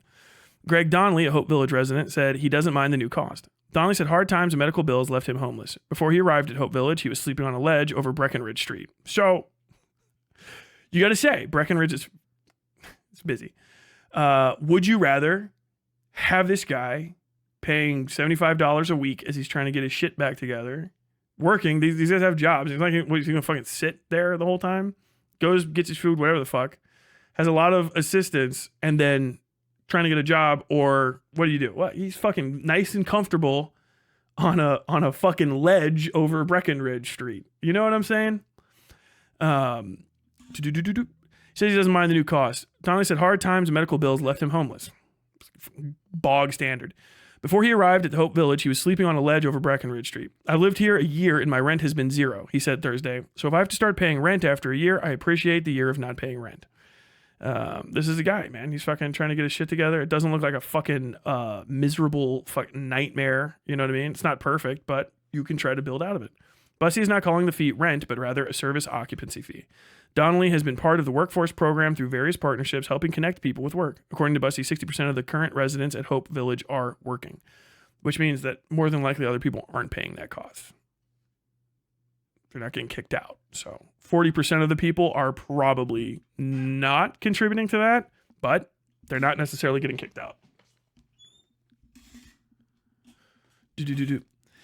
One partner we have, it pays $15 an hour.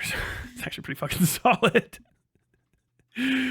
Donnelly said having to start paying for everything he's gotten at Hope Village is just part of the progression to his next step. And this is crucial. This is some shit. If Democrats did this, understand, a Democratic mayor of Louisville did this. If you put us in a position, you fucking goddamn uncommitted movement, too good for the fucking world lefties, put us in a position where the quote I'm about to read comes from somebody thanking Donald Trump, you are done. The left, Democrats, blue progressive fuckos are done forever having anything to say other than I agree to Republican concerns about homelessness. You're fucked. You're out of the conversation. I'm going to read this quote. When I go get my own apartment, I've got to pay my own bills, he said. And if I don't get used to doing it, I'm going to walk out that door and it's going to hit me like a wall. And then I might be back sleeping on a wall. Fuck. He said that this small fee that he has to pay is teaching him personal responsibility and helping him learn the value of maintaining his fucking funds so that he doesn't become homeless again. He got rehabilitated by this program. Democrats did this. Democrat volunteers, Democratic mayor, okay? They did this. If the Republicans position themselves to start taking credit for this stuff, and the only thing people hear from the online left is just, I don't think it'll work. I don't think you can do it. I don't like the way it sounds. I think you're weird for working with Donald Trump. I don't think you should take that money. I don't think blah, blah. If that is what they can play up, because they're going to fucking quote your favorite streamers, dipshits. They're going to quote Hassan. Oh, fuck. How is it even going to fucking work? They're going to quote fucking, I don't know, probably like Destiny. I think Destiny would actually probably be on for one of these if he read through it and he wasn't immediately just, I don't know, doing like a little piss pants thing or whatever the fuck. But like, your fucking favorite leftists out there, if they fucking hop on this and they poo-poo it because Donnie's doing it instead of the Democrats that have already been proving that it works, it's literally when the bar is nothing and better than nothing is actually fucking fantastic, there's not a lot of reason to not do it. It's cheap enough that Democrats could pay for it with Democratic city funding in a city that's not doing great. This is post fucking COVID. They paid for this. 2021, post COVID, $3 million from the city of Louisville with no assistance in a fucking red state. It worked this well. It's that easy to do. That easy as far as political will and economic fucking funding for it goes. The economics of it. If it's that easy to do and it's that simple of a win, there's no reason for them not to do it and pursue it. There's a lot of private interests that want to get invested in these things too. They're reopening the mental health clinics and shit. A lot of private industries want to do it the same way that they do for-profit prisons. Not great, but what are you doing? Nothing. What kind of leverage do you have? None.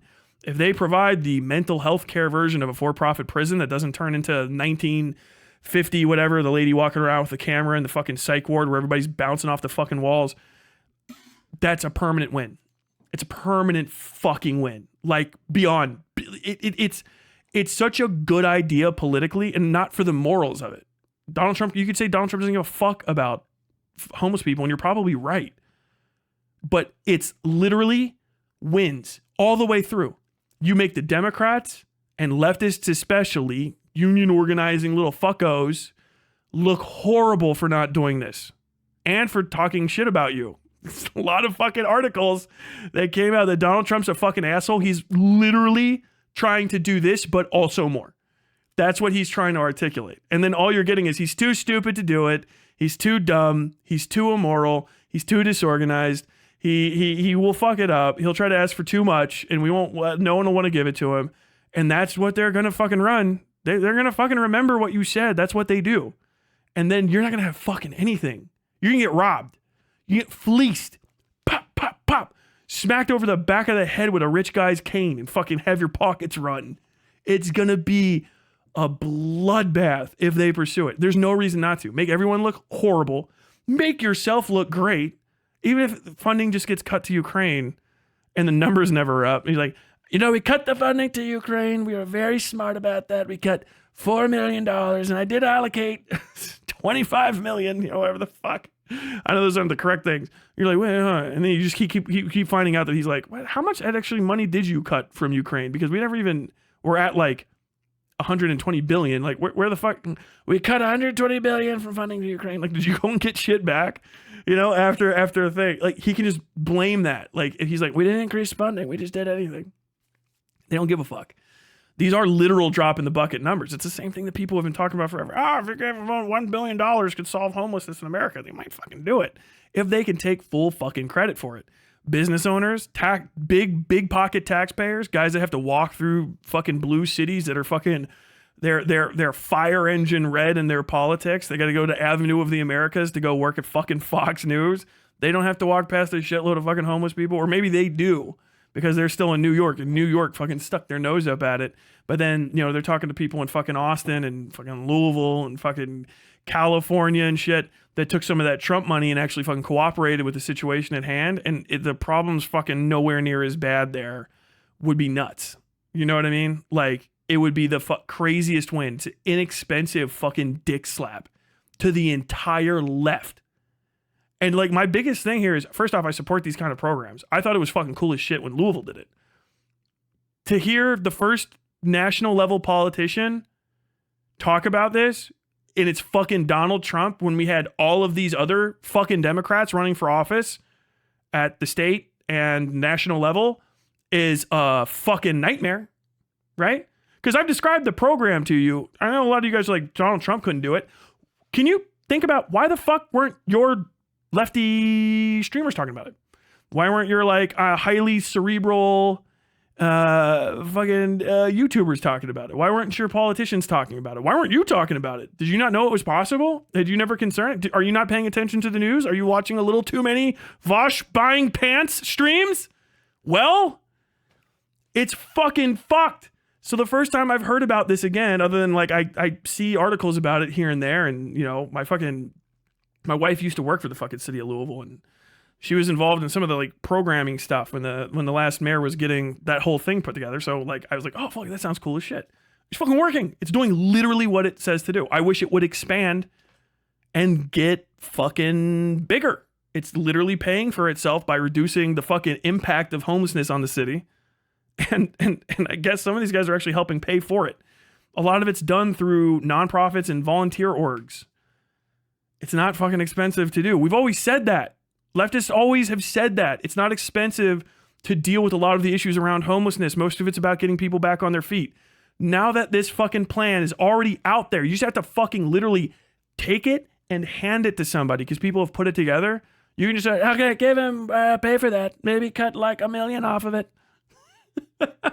And then you just get a massive political victory. Why the fuck wasn't Kamala Harris on this? Remember her psychotic housing plan that I didn't talk about because it was horrible?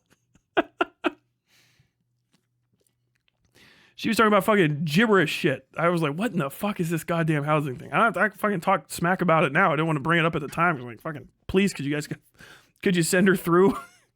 Motherfuck. But goddamn. In 2022, Biden did introduce the all-in plan to reduce homelessness by 25% by 2025. Oh, fuck, I don't know.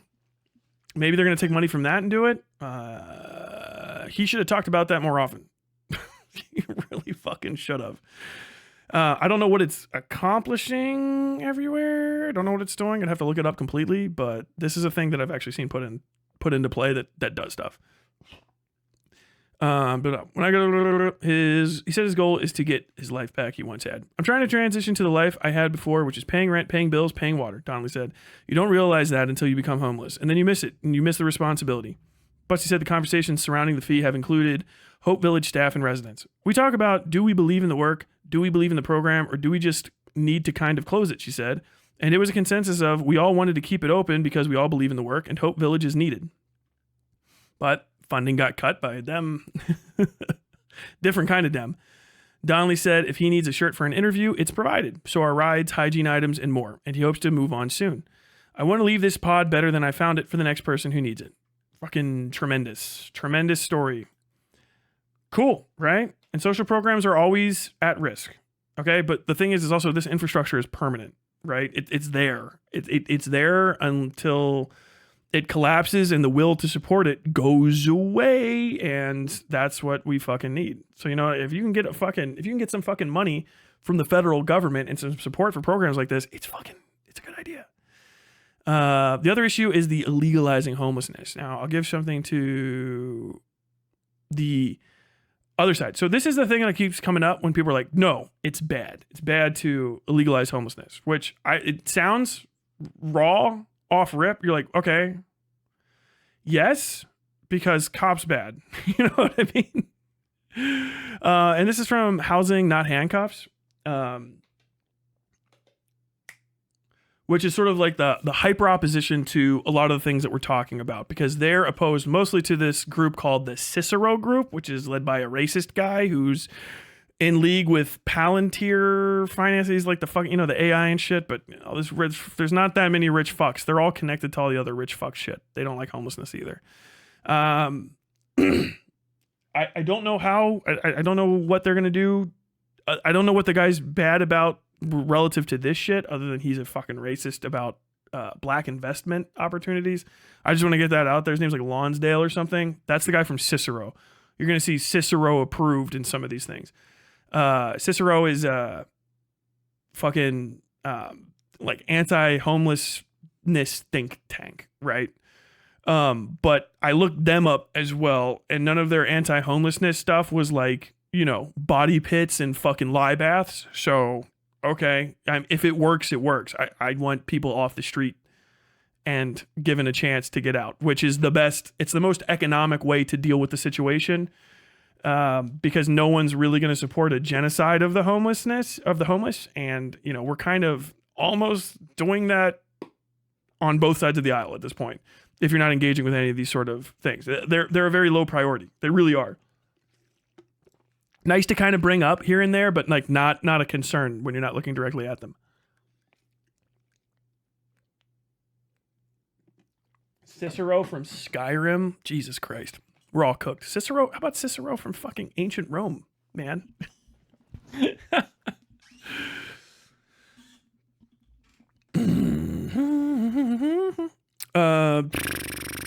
For years, politicians have been passing laws that criminalize homelessness. These laws punish our neighbors who can't afford a place to live and have to sleep, shelter, and conduct other life-sustaining activities in public. Previously, we mostly saw these laws at the local level when cities come up with ineffective and plain bad ideas to deal with homelessness. Now we're seeing a well-funded, coordinated push for those laws at the state level. At the same time, we're seeing reducing funding for evidence-based approaches to ending homelessness. This map is current as of September 6th, 2024. I mean, I looked into some of this. It wasn't highly convincing. What's the Gloria Johnson template legislation? Sunday upsets to correct the harm done by the Supreme Court in Johnson versus Grants Pass, which stated the Eighth Amendment's protections from cruel and unusual punishment do not apply to unhoused persons who need to sleep or shelter themselves, even in the absence of any adequate alternative shelter. The bill offers states and municipalities, I guess, a way to legislatively codify at least some of these protections and help redirect resources from wasteful and harmful policing to housing and services which can actually end homelessness. That was not convincing. I would have to get this whole fucking thing. Oh god, that's like a lot. Let's see, hold on. I'm just gonna read this with my eyes. Okay, yeah. No. I don't like this very much. Okay, so most of this is about criminalizing homelessness. Now they're just raw, like arresting home. Okay, so let me just back up. Criminalizing homelessness is morally neutral, in my opinion. I don't think it's any different than the current shit that we're doing, which is brooming homeless people around. Because you can't permit homeless encampments from growing and stagnating in the areas that they are. They become extremely dangerous places. And they become bad for the city. They become bad for the homeless people, et cetera, et cetera, et cetera. So a city that hasn't addressed homelessness at all, and a city that has not addressed homelessness at all and also criminalized it, technically, on a coin flip, the criminalized homelessness city might actually go out and arrest somebody, by which I mean take them away from an extremely dangerous outdoor environment and at least put them in an extremely dangerous indoor environment. Also a little bit too expensive. Okay, yeah, whatever. Abolish the police, no go. Sorry, get fucked. That's never happening. No one reasonable in the middle of America supports it. It's a psychotic initiative. Supported by like TikTok liberals and people that actually don't know that there's 3 houses of government a lot of the time. Like it's fucking nuts. It's fucking crazy. Just doing that doesn't fix anything. Okay. But also the current, like a lot of blue cities just brushing homeless encampments from this underpass to that underpass to this underpass to that underpass isn't a big issue either. Now, one of the reasons that people haven't spent a lot of money on it is because charities and shit do a lot of work with homeless people and already provide a pretty substantial barrier between homelessness and like the pure death. You know what I mean? You got soup kitchens, you have fucking actual like housing shelters and stuff. St. Paul, St. James, I think in Cincinnati, Lord's Kitchen. Shout out the Lord's Gym for homeless people in Cincinnati. I hope that's still open, dude. Lord's Gym is based as fuck. Lord's Gym, Christian organization, 401(c), literal free gym for homeless people and soup kitchen so that you can go and get some exercise and talk to people. They use it as a way to lure you in to try to get you reintegrated into society. It's a very complicated situation.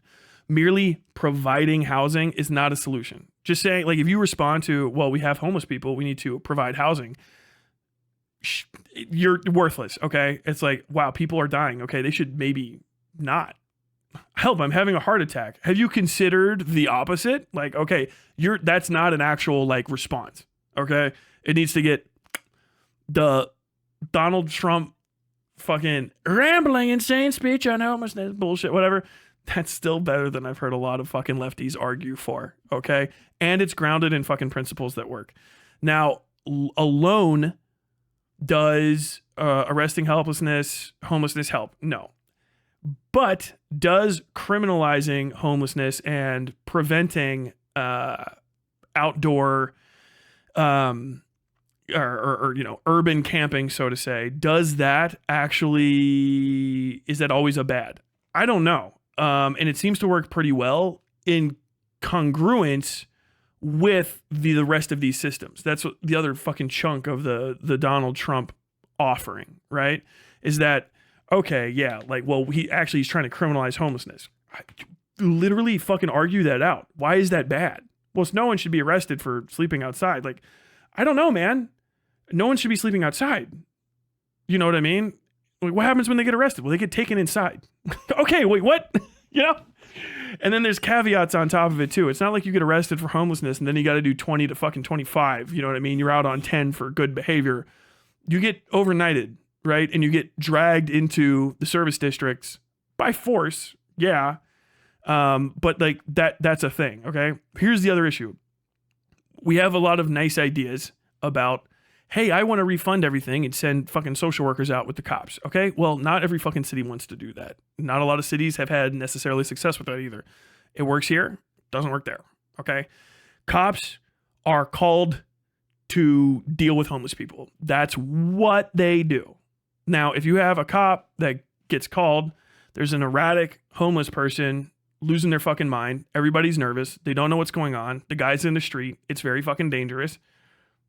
In a place where that's not illegal, you know, or like camping and all this stuff, there's no impetus to take that guy in, right? If there's like a series of issues, a bunch of people on the fucking sidewalk, on the street, if you don't have any like legal authority to deal with that in a certain kind of way, then you can't fucking do anything about it, right? The cop their hands are tied. They'll literally show up and they go, what do you want me to do? Like, well, he's walking around fucking in this parking lot screaming. Well, that business has to tell me that they want him gone, or I can't do anything about it. The other laws, some of them are like, hey, yeah, if you resist, if you ignore a cop, whatever, it could be a misdemeanor offense. And you can be arrested because you have to have a misdemeanor minimal offense to get arrested. And then you have to go and like talk about maybe you're fucking insane and on drugs. And can we hook you up with some fucking resources? That doesn't mean that the judge is going to hit a minimum mandatory of like hitting you with a 1,000. There maybe is a judge out there who's going to go on record before the court as saying, you know what? Okay, you are definitely guilty of vagrancy. And I am going to hit you with a $1,000 fine, I guess. That could fucking happen. But more than likely, even I've been to a lot of courtrooms. I don't see that happening. Especially because it's not a mandatory minimum because it's a fucking misdemeanor anyway. Okay. Laws just have to have chunks of shit applied to them. And those aren't necessarily the perfect ways to execute it, but there has to be a way to integrate the state and its service districts with people who have distanced themselves through misadventure or incidents from the state. Like they have lost their identification cards. Who the fuck knows where their birth certificate is? Maybe they don't have enough wherewithal to remember to know where they were born. Maybe they're not even from America. They're just like, homeless fucking Canadian. That happens. There's homeless Americans in Canada. People fucking kind of shift around. Once you're not really in the state anymore, you kind of go fucking anywhere, or you don't go anywhere at all. Having something like that where the police have the authority to kind of drag you in and say like, okay, now it's time to start reintegrating you into society because of issues. You have to either go to the camp, or we're going to keep you in jail, or, if you're not literally able to fucking think for yourself and you're not cogent, if the fucking plan gets put through, we can we can fucking confine you to a mental facility against your will, which is probably fucking necessary because somebody that's fucking insane and a danger to themselves and has been kicked out by all of their family, like, do they deserve the right to say they don't want treatment so that they can continue being a fucking nuisance to everybody by running around on the streets and screaming at cats and stuff? Like, that's the fucking issue. Can those powers and that authority be misused? All of it can. Here's the thing. You might not like it. I might not convince any of you guys, but this shit will sound fucking amazing. It'll sound fucking amazing to voters. It'll sound fucking fire, okay? It will sound dope to voters. You can not like it. You can get ass mad with me all you fucking want. Most of the people I think that would disagree with me on this, not people that fucking talk in a way that your average American is going to listen to, and not in a way that you're going to get anybody ever elected to fucking anything. So like, who gives a shit? What's the value of your opinion? Like, do you think you can, if you can't change my mind, and this is going to be really appealing to a lot of people, and you probably won't be able to change theirs either. So like, what good are you? Like, what good is that argument? What good is the point of it? Like, what's the point of it other than to try to feel good and, like, I don't know, separate yourself from the halls of power and never accomplish anything? And if it works too, like, what are you left with? Like, this is the thing, like, weigh all of your fucking options. You know what I mean? Zeal Zebra super chatted $5. Thoughts on Jeeps? Pissed that the military dropped their contract in the 80s and replaced them with Humvees. I blame them for how bad Jeeps are now. I don't like Jeeps. Modern Jeeps is a car. And I've been in Humvees a lot, and there's fucking no way a Jeep can keep up with a Humvee once up armor is put on. The Lord's Gym is a great name. Somewhere on a hard drive, I have the fucking photo project that I put together on that. It was absolutely based. Well, I don't know if it is a should/shouldn't. It's more no one ought to sleep outside. Absolutely true. I'm wasting away from chemo. Just stop doing that. Yes. It's like how committing suicide is illegal so that they can make you get help. Pretty similar, yeah. Like, obviously, like that's one of those old kind of like, oh, you're gonna punish him, he's dead. And it's like, that's kind of the issue. You know what I mean? Like, if I know people think that cops in America are actually the fucking Stutzstaffel from the SS. I think I didn't say that right at all. The SS from Nazi Germany, like literal secret police that have infinite powers, but they're fucking not. They are not. They don't. If cops don't have arresting authority in a situation, they can't arrest the person. So if there's not a law that articulates a modus for arrest, then they can't take you against your will somewhere, right? They can't say, hey, I am now going to take your rights away temporarily while I bring you in front of the state apparatus, the judicial system, not me, the judicial system, so that they can judge whether or not you're okay. Because that's what a judge will do. That's an elected position, okay? I'm going to judge the fucking situation. Hey, officer. So yeah, underneath the current fucking whatever city statute 1039225, I arrested this individual. He was walking around in the street. Instead of trying to get a jaywalking, I was talking to him and he seemed erratic. I asked him if he could come with me. He resisted in this circumstance. And so I did place him in handcuffs. We put him in the back of our car and we brought him in. He seems to have calmed down. I think he was on a substance at the time, but he is not completely cogent. And we are underneath that same statute trying to charge him with public vagrancy, Your Honor. You know what I mean? And the judge, because the public vagrancy law has punishments, it has reactions to the violation. Think of it that way. They can do certain things. Sir, can you speak to me right now? You know what I mean? Shouting, okay. Sir, do you know your name? Do you know where you are? No. If that kind of a law thing is put in, then it's like, yeah, you can commit. Jesus Christ. You can involuntarily commit that person to a fucking mental health institution. If fucking Donald Trump reopens the goddamn mental health institutions, for profit or not, it's probably going to be better than fucking highly mentally unwell people bouncing off the walls of the outside of the fucking shut down McDonald's on 3rd Street. You know what I mean? Like, you gotta get involved with this stuff. Is it good? Is it perfect? Fuck no. But like, that's how the system works. Does the system fuck up? Yeah, man. All the fucking time. But think about it this way. If you want to say, okay, no, actually social workers should deal with this. You have a social worker, right?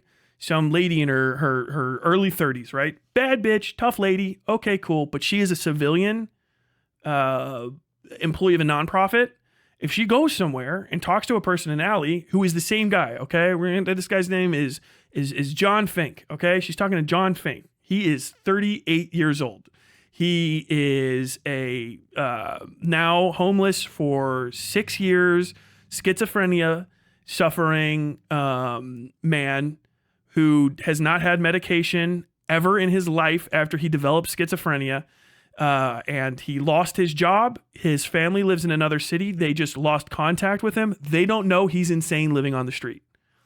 He is crazy as fuck. He has a donated, he has a donated fucking sleeping bag. He has some fucking cardboard underneath that. And he has this big fucking bag, a big fucking cloth bag he got from somewhere full of random shit. Some of it is like, okay, that's like a toothbrush and some toothpaste you got. Some of it's just, I don't know why you're collecting shards of glass and fucking toilet paper rolls, but that's okay, cool. We'll talk our way through that. She talks to him. He's mostly concerned that she's trying to steal his bag. We find out that the glass in the bag is so that people cut themselves if they steal his bag because it's got his toothpaste in it. He thinks that she's trying to steal his bag. He gets irritated and he just starts screaming about, don't steal my fucking bag. Don't steal my fucking bag. Because he's had shit stolen from him a bunch. She can't talk to him anymore because he's having a full fucking psychotic break because he's not had medication for fucking over half a decade. Okay. And he's lived outside on the street. He looks like shit. His hair is matted. He's probably got a few open wounds on him from reaching into his fucking bag full of glass or just from being on the street and cutting yourself or hurting yourself and not having a place to get Band-Aids for free. How do you get him to services? She's going to have to call the cops. She can't arrest him. She can't drag him. She literally can't communicate with him. He's not in a state to have a conversation. He is hearing, she is one of 17 voices that he is hearing and one of like 5 faces that he is seeing. The guy's in a bad state. He deserves help. There is no nice way to get him to it. That's the fucking situation that you're dealing with. That's what dealing with homelessness is like. The next person down, okay? You're talking to, I don't know, fucking Gina Sanchez, okay? Her husband died in a very, very unfortunate accident, and she is an illegal immigrant. She lives a few fucking blocks down, right? She has 2 kids. They are all huddled together because she doesn't speak enough English to try to figure out how to get back, and she doesn't know if being deported will, what will happen. She's terrified, okay? Social worker can talk to that. Might be completely fucking different. Might help out. Having a cop interact with that individual could be very, very bad because she might get deported. She might get separated from her kids. That would fucking suck, okay? And that's the drawback. That's a bad and a good, but a lot of it's pretty fucking neutral. So that's like the situation that you're dealing with when it comes to all of these sort of things. Take that lady, same lady, make her an actual United States citizen. Her kids are citizens. Now, do you want a cop talking to her? She might be too fucking scared, might want to run away. She's literally healthy. She just does not have a house because she got kicked out because she couldn't pay rent. And her husband's dead. You know what I mean? That's a fucking thing that happens. Still needs social services. Probably doesn't need to be arrested, but if you can get people in front of the fucking courts and try to help them, then that's better than nothing. You know what I mean? That doesn't work necessarily there as good. So that's probably a drawback. But like, fuck, man. What's the win? What's the perfect answer? Or what's the answer that should be approached more than one that's people are already starting to putting into law in different places, and it's starting to come off as being kind of popular with people. Probably the one that's popular. And it doesn't have to be a thing that 100% of people agree with. It's America. 50.00000 and then 1 is all you need. You know what I mean? If you go to the hospital right now in my city, you won't talk to a psychiatrist. You'll get paperwork for assisted. Like, get a date or get the fuck out. But unrelated, not gonna lie. The others are issues too. Don't be like Anna Kasparian and become a piece of shit you don't understand because you don't understand homeless people. What do you mean? What the fuck do you mean? I don't understand homeless people. I've been working around homeless people my entire fucking life. When I was a kid, my dad tried to start up a fucking catering business in a burned out dog shit fucking bakery, and there was a homeless fucking owl that lived upstairs. My dad never reported him. He's like, he's an alright guy. He keeps an eye on it. Everything when we go out. I was like, hey, why you doing, Al? I'm like, okay, cool. Like, I've known homeless people as people my entire life. My entire fucking life. So don't tell me I don't know about homeless people. My sister fucking worked as a social worker downtown. I've covered fucking soup kitchens and shit opening up. I have done stories on men's shelters for guys that are just mildly fucking indigent. It's all over the place. I have a lot of fucking respect for humans. I want them to have better lives, okay? But it's a rough fucking situation. You know what I mean? Because I've seen a lot of homeless people that's like, hey man, you're an all right guy. You're out hard times, okay?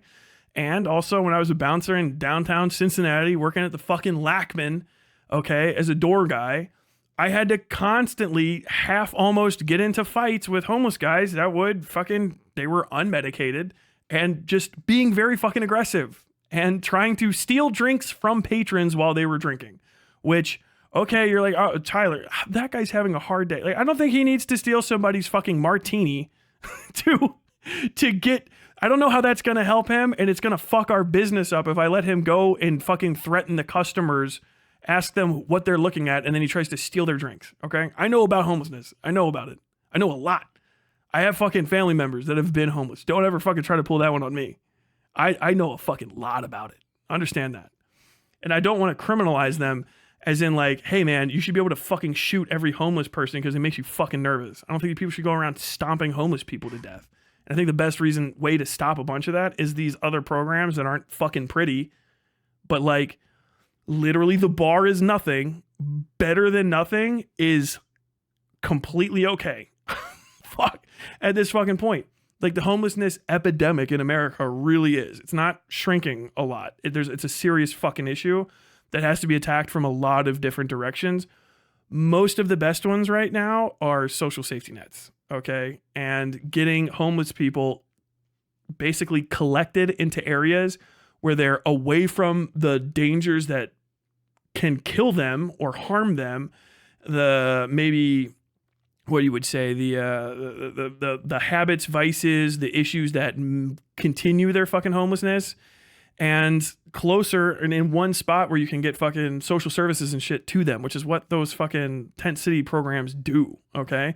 Without having to have a massive amount of overhead to do something nuts like build a fucking Soviet style fucking living block that the fucking unaddressed fucking the person that literally can't ever be alone because they are literally too fucking insane to deal with the world. There's just people like that. I'm sorry to say that.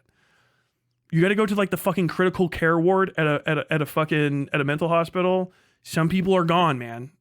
They don't deserve to die. They don't deserve to live in misery, but they also can't be permitted to be on their own because they're dangerous to themselves and other people. Not because they're going to go around with a knife stabbing people or anything, hopefully, but because they walk into traffic, right? And they act like fucking nuts and they scare the fuck out of people and they don't take good care of themselves and they think things that they are maybe eating or talking to or dealing with aren't what they are. They're very easy to take advantage of too if you are of the criminal persuasion. It's very fucking complicated. But don't try to come at me with like, I don't understand homelessness.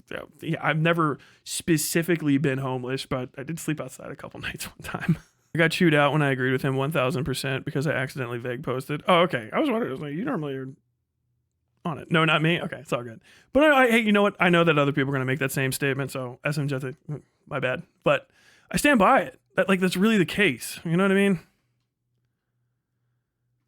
But it's not criminalized in Louisville and is still working, right? Why do we need to start with the criminalization in your hypothesis you create that works? Actually, it is illegal and it basically already is anyway. It's just not a statute. But I think actually, hold on.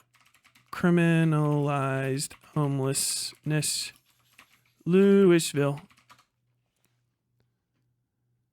Yeah, the Safer Kentucky Act. That's actually it's statewide, so it already is. Sorry to completely annihilate your point because you did not look anything up. It is. Yeah, it's the Safer Kentucky Act.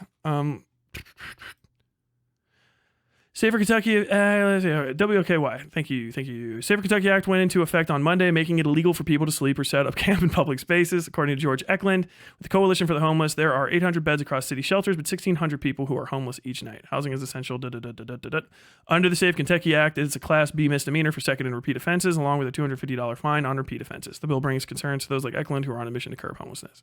It's not, you can't have just that because it won't fucking do anything. It won't fix shit. It might make some people feel better, but it can't be just that if you want to actually help them. But yeah, that's July 18th, 2024. So that was this year.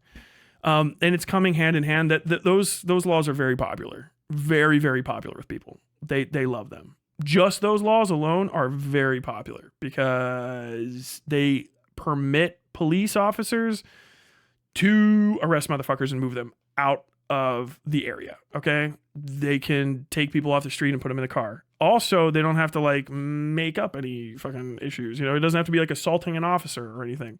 It seems like more like I don't think he assaulted you, Jim. Patrolman Jim. I think this was underneath the misdemeanor stop resisting arrest as a vagrant, right? Yeah. Okay, so cool.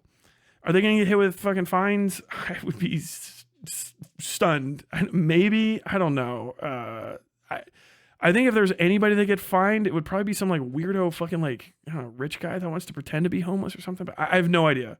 I don't know how you're gonna append that fine. You're gonna fucking garnish his fucking wages. Like, Jesus Christ. Maybe. I don't know. But yeah, it's not good. It's unsafe. A lot of times it kind of unfairly occupies public space that is for everybody, permanently for individuals who kind of like make people nervous to be in that area. You know what I mean? And It's not good. Okay. And those laws are going to be popular because what people want is if no one's going to fix the fucking homeless problem, I don't want to have to fucking deal with it.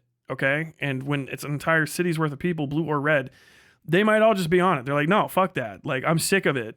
And then they'll vote for it anyway. So, like, understand those laws are very popular and they are getting more popular. Allow me to prove that. Texas likely to ban homeless encampments in unapproved public places after bill is sent to governor. Governor Greg Abbott has signaled that he would sign the bill, which is not allowed. This is 2021. Damn it. Did I get the fucking wrong one? Okay. Yeah. So this is a Texas. This is going to be the law, by the way. This is one of the other reasons to push for the fucking tent city type shit and be like, just literally be like, yes, and to Donald Trump. These fucking laws against public, on the street things, they're getting passed at the state level. Most of the states in America are red states, and the cities that are blue cities inside of them don't have sovereignty. That's how America works. There's state sovereignty, all right, to the limitations of where the federal government is. It's cooperative. But cities don't have sovereignty. That's like a whole constitutional thing.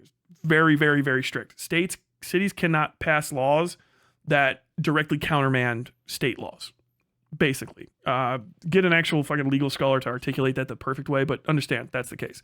So even if you're in a blue city, if it's a red state, you're probably going to get one of these laws. Also, there are blue states that are passing them, and they are coming off very fucking popular. So it's probably going to be coming to an area near you too. If you don't like it, okay, but you are going to need to do something other than whine about it because it's going to make people are going to be like, so you want fucking homeless people back in front of my business? Yeah, it's what your argument is. You know what I mean? If you're like highly against these things, that's where you're left. You're in a bad position. Lefties, Democrats are in a bad position because this is what I mean by we have been dog shit, can kicking horse shit on fucking on homelessness issues and basically getting by with the language that people on the left side of the spectrum use to describe homeless people is nice, but they do literally nothing to alleviate the problem compared to fucking anything else, particularly the impingement on fucking community stakeholders. You know what I mean?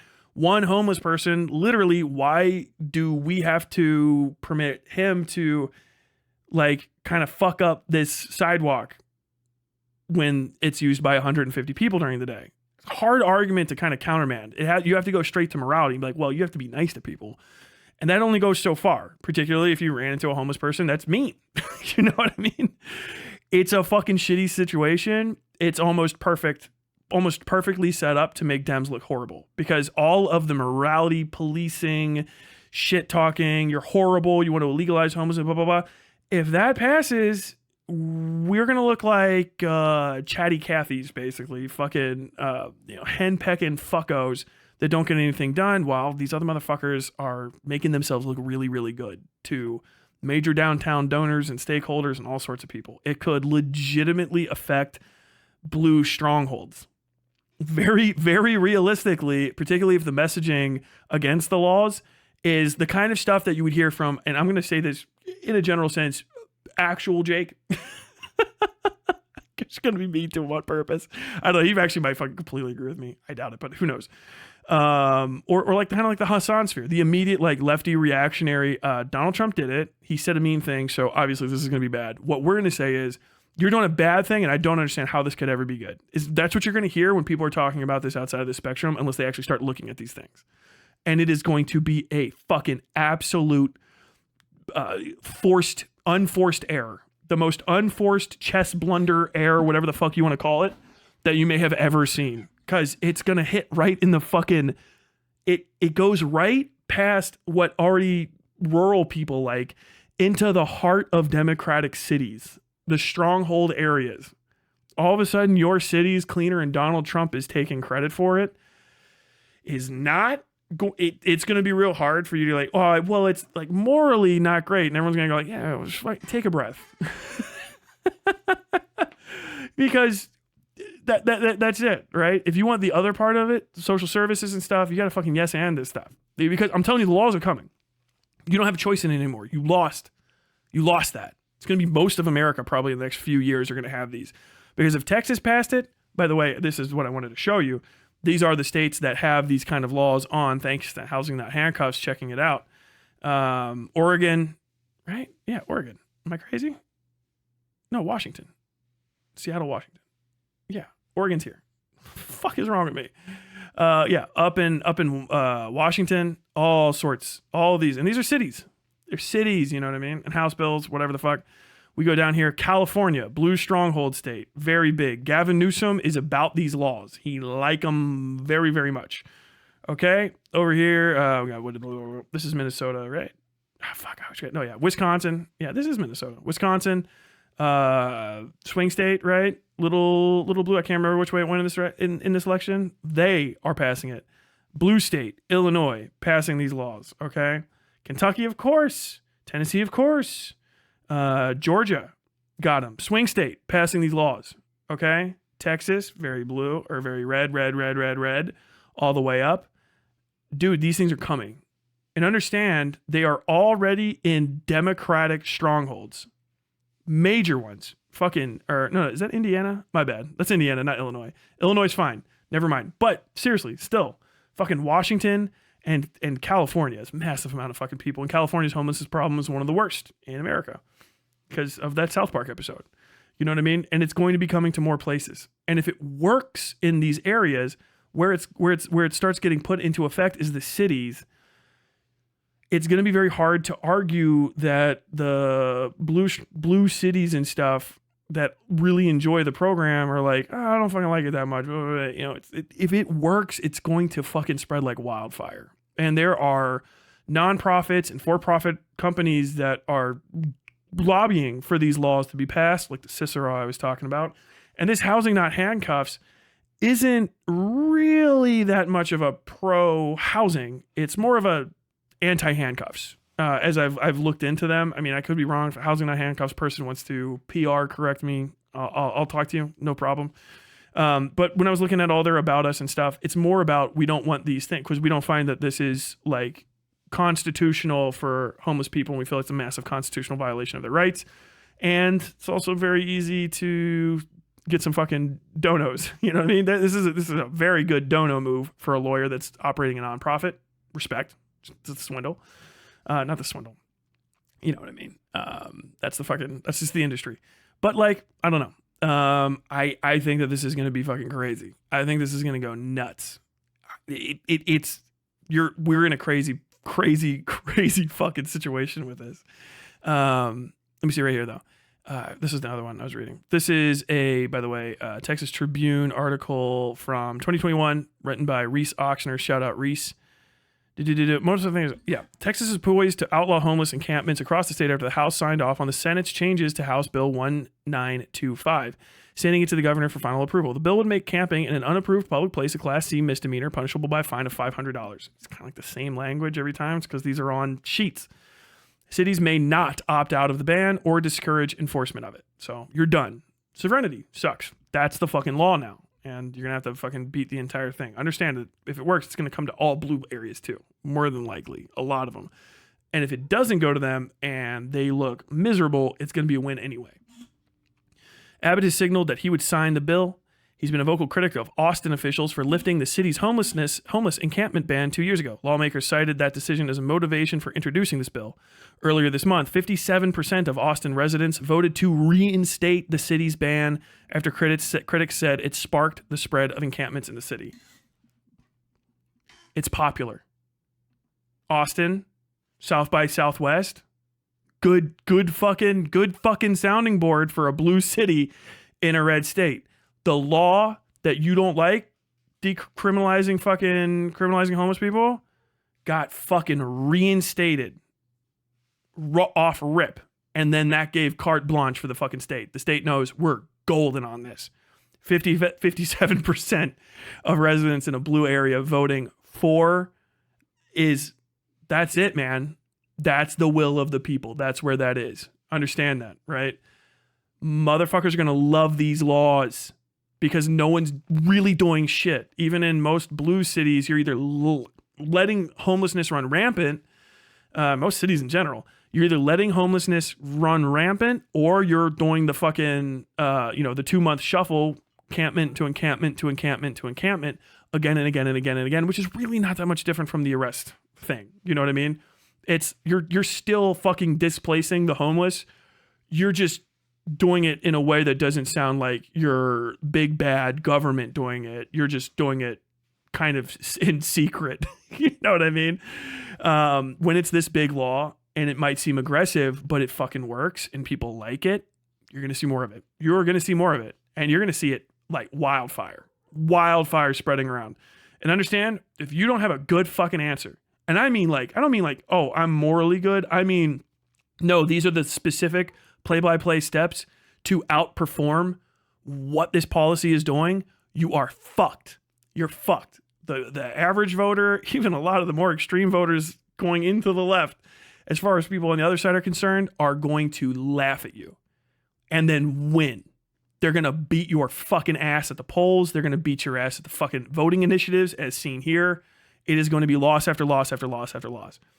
Understand, anybody that's fucking speaking counter to this against me, you better fucking come at me with a modicum of fucking research before you start trying to talk out of your ass and send people down a fucking road to hell. It's insanity, dude. All over the place. And this is coming. There's not a big will to permit people to legally sleep on the sidewalk because nobody likes that, right? You're going to expend a lot of political will. Hey guys, we're getting together to make sure that people can still sleep on the sidewalks. Is kind of crazy. You know what I mean? Like, say it out loud to yourself. Go bring it up to someone. Hey, do you want to try to raise money with me to win the fight to make sure that homeless people still have the right to sleep in the park? Is like, take it around. You know, you might be in college, your dorm mate or something will be like, okay, maybe you're at a coffee shop. Take it to some people that are working. Take it to like your parents. Take it to your uncles. Take it to voters, you know. But hey, do you want to fight for the right to let homeless people like camp in front of the Jimmy Johns? Do you want to let them like, fucking like congregate under the overpass? Do you want to fight for the right to do that? People are going to be like, what? Not really? I mean, what the fuck do you mean? What? What? Like, yeah. We got to get legislation passed to protect people's right to fucking pitch tents on public property or private property as it is. Like, no, man, I don't want to do that. I don't know. What does that help? And they're like, oh, I don't know. I just don't want cops to arrest homeless people. I'm like, okay, that kind of makes sense. But like, what do you want them to do instead? Nothing. It sucks, but I'm telling you, this is the fucking reality. Harsh. It blows, right? This wasn't good news. It wasn't me trying to make y'all feel fucking happy. But that's just the case. Right now, this is basically what happens. This is the other version of Louisville. Okay, when was this from? This is May. Okay, so there's still fucking homeless people in Louisville. All right, this is what the standard fare was before. This is how things operated. All right.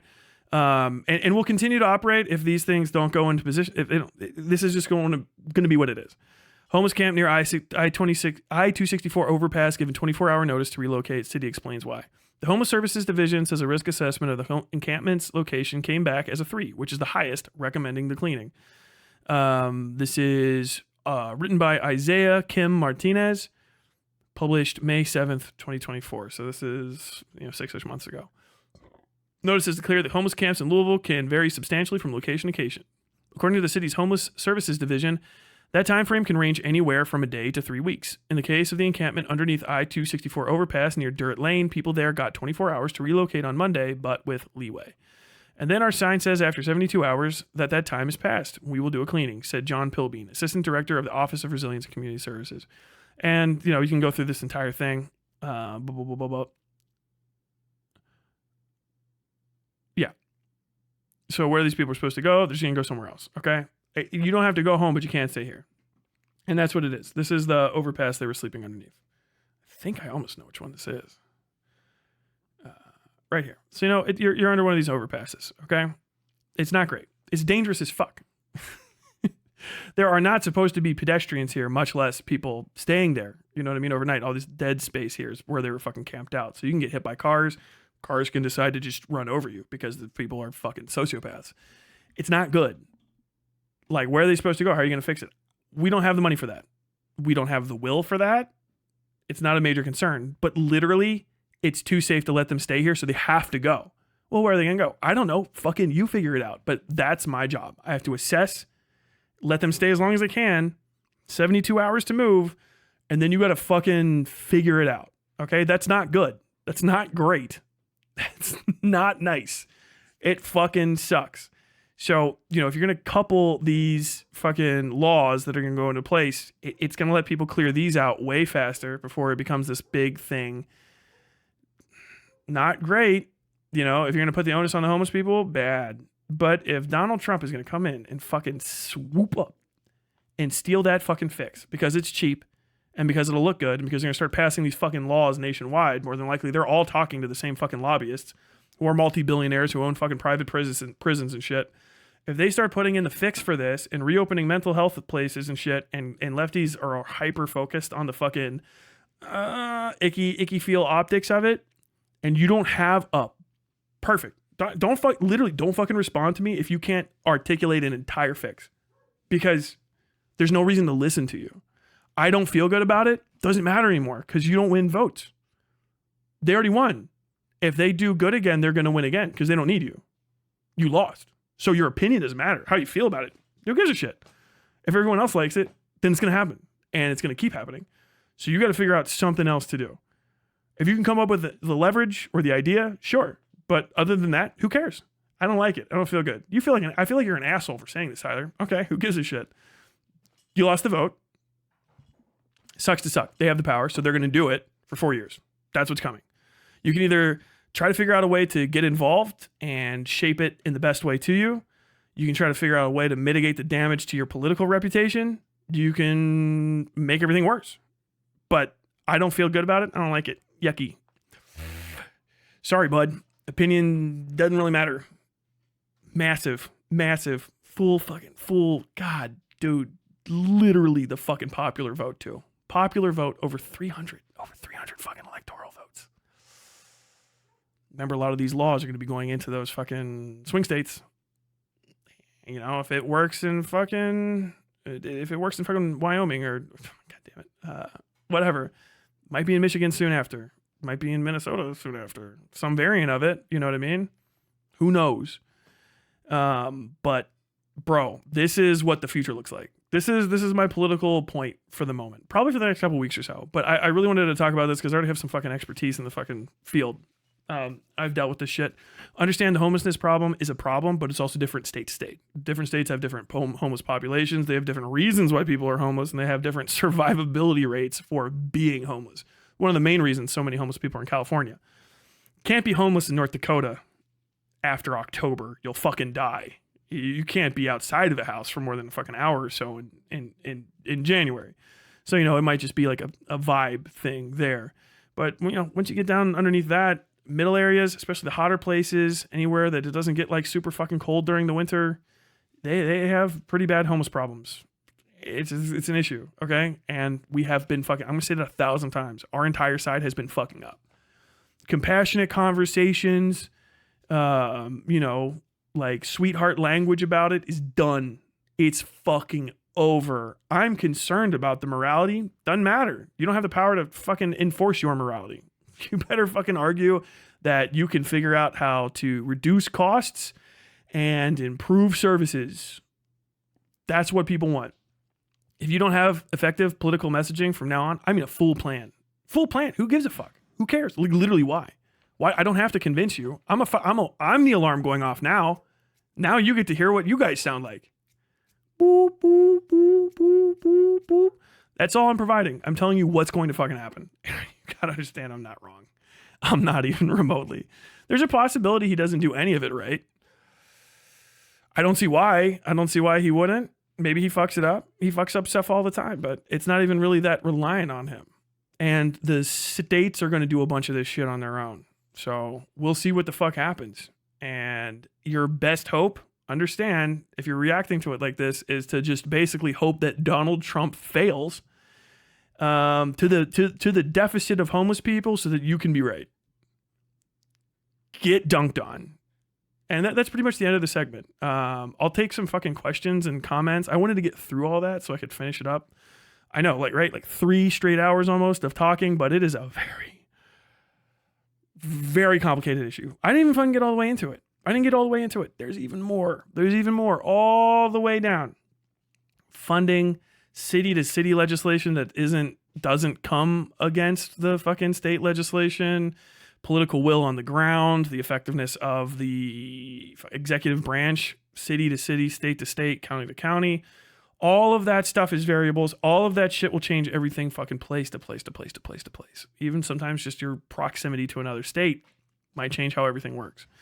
It's going to be a whole fucking thing. It's going to be a whole fucking thing, man.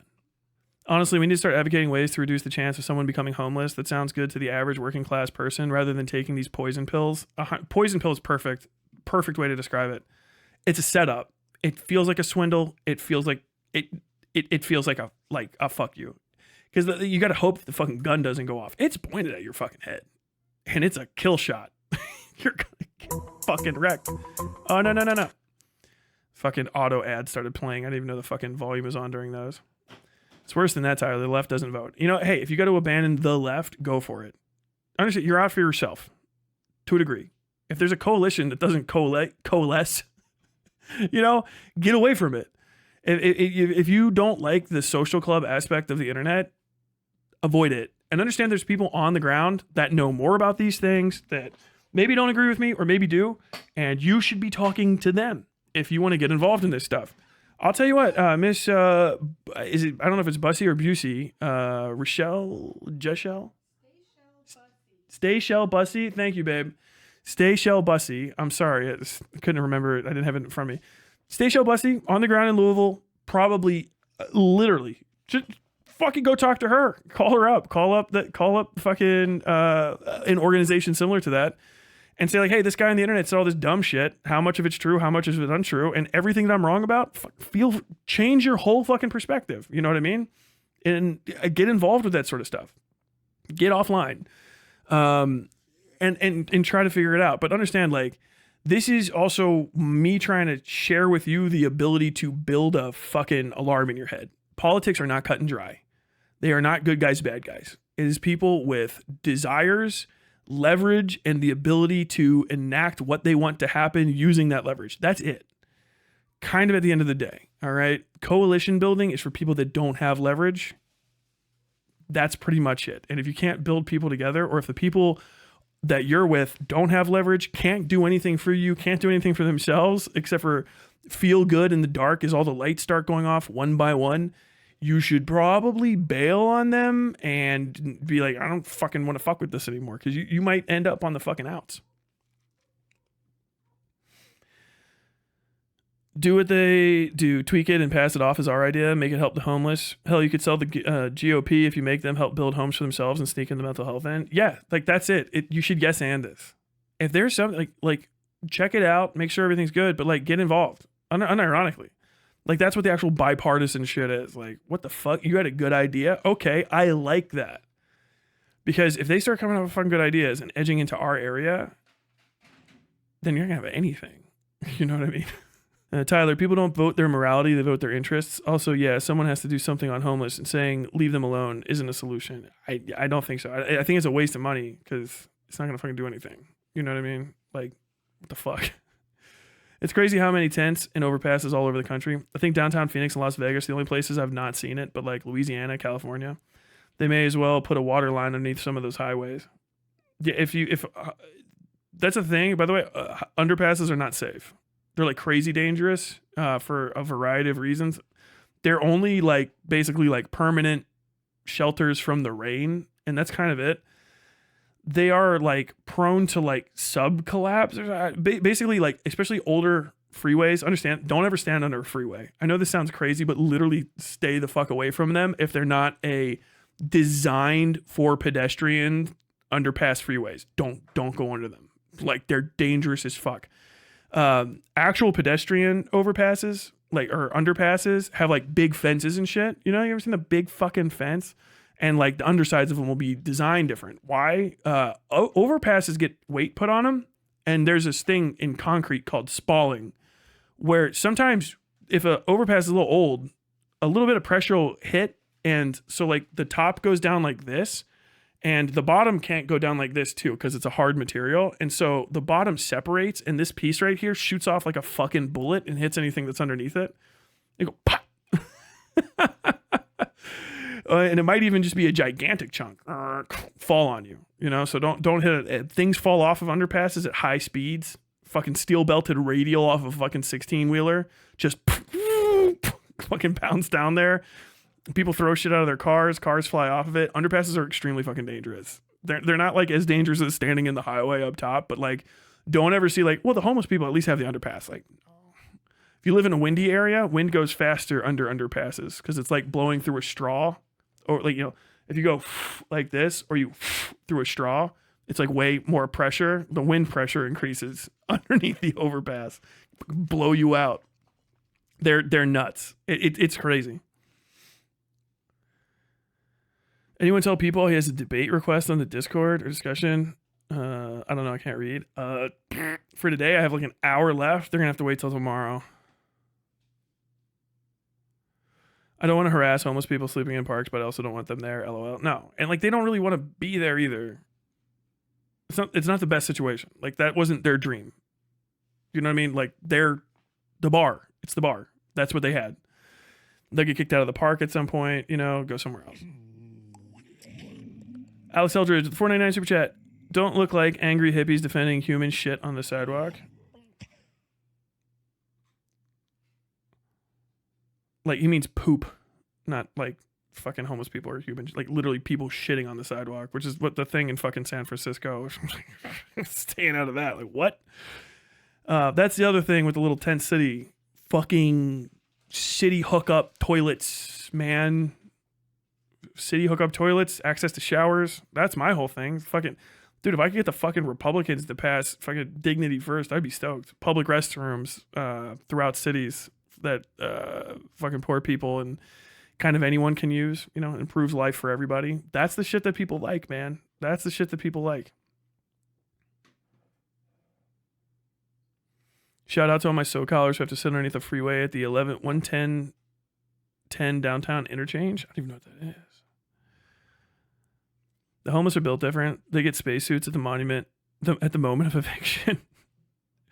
Tyler, there are echo chambers that will amplify the sounds of cars. They're also designed for water runoff, so it protects you from the rain, but they can flood pretty bad. Yeah, they can have wash through too. You can't tell too if you don't know how like the overpass is like designed, or you don't know familiarity with it. Like the fucking water can flash flood through those things too. You're driving under an underpass, right? All of a sudden you go gigantic 10-foot sheet of water on the side of your car. Like, what the fuck was that? Like that. Yeah, you can have fucking gigantic underpass flash floods and shit because it's concrete and asphalt. Like the water doesn't soak into that really well. It just flows over the top of it. It can speed up if there's nothing to slow it down. It hits a person, it might carry them off the sidewalk into the fucking road.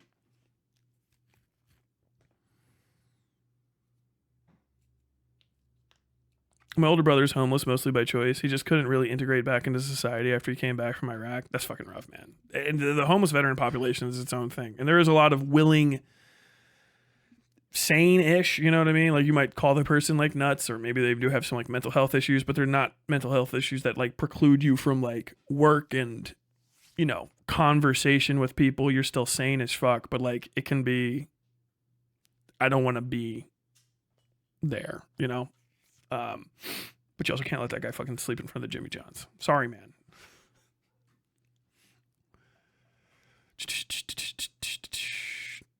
Let's see. Did I miss a super chat? I think I missed one. This argument isn't that hard to counter. Homeless centers are not cared for. Homeless shelters need actual funding. Also, you kind of seem to have a sooner attitude as well, saying we can't fight the laws. You can't. What do you mean? Who? Where? When? How? It's a fucking red state. Are you Republican and you don't like it? Because they're making this. You can't fight that law. What are you fucking talking about? That's a waste of money anyway. You're gonna go to court over it? Who are you gonna get on your fucking side? You know what I mean? Like what the fuck are you talking about? Homeless shelters need funding. Go. Do you have money? Go give it to them. You know what I mean?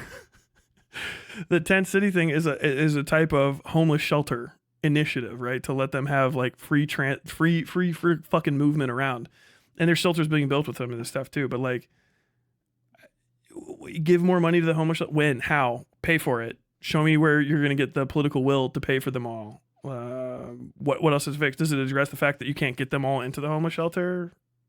Do people want the homeless shelter on their street?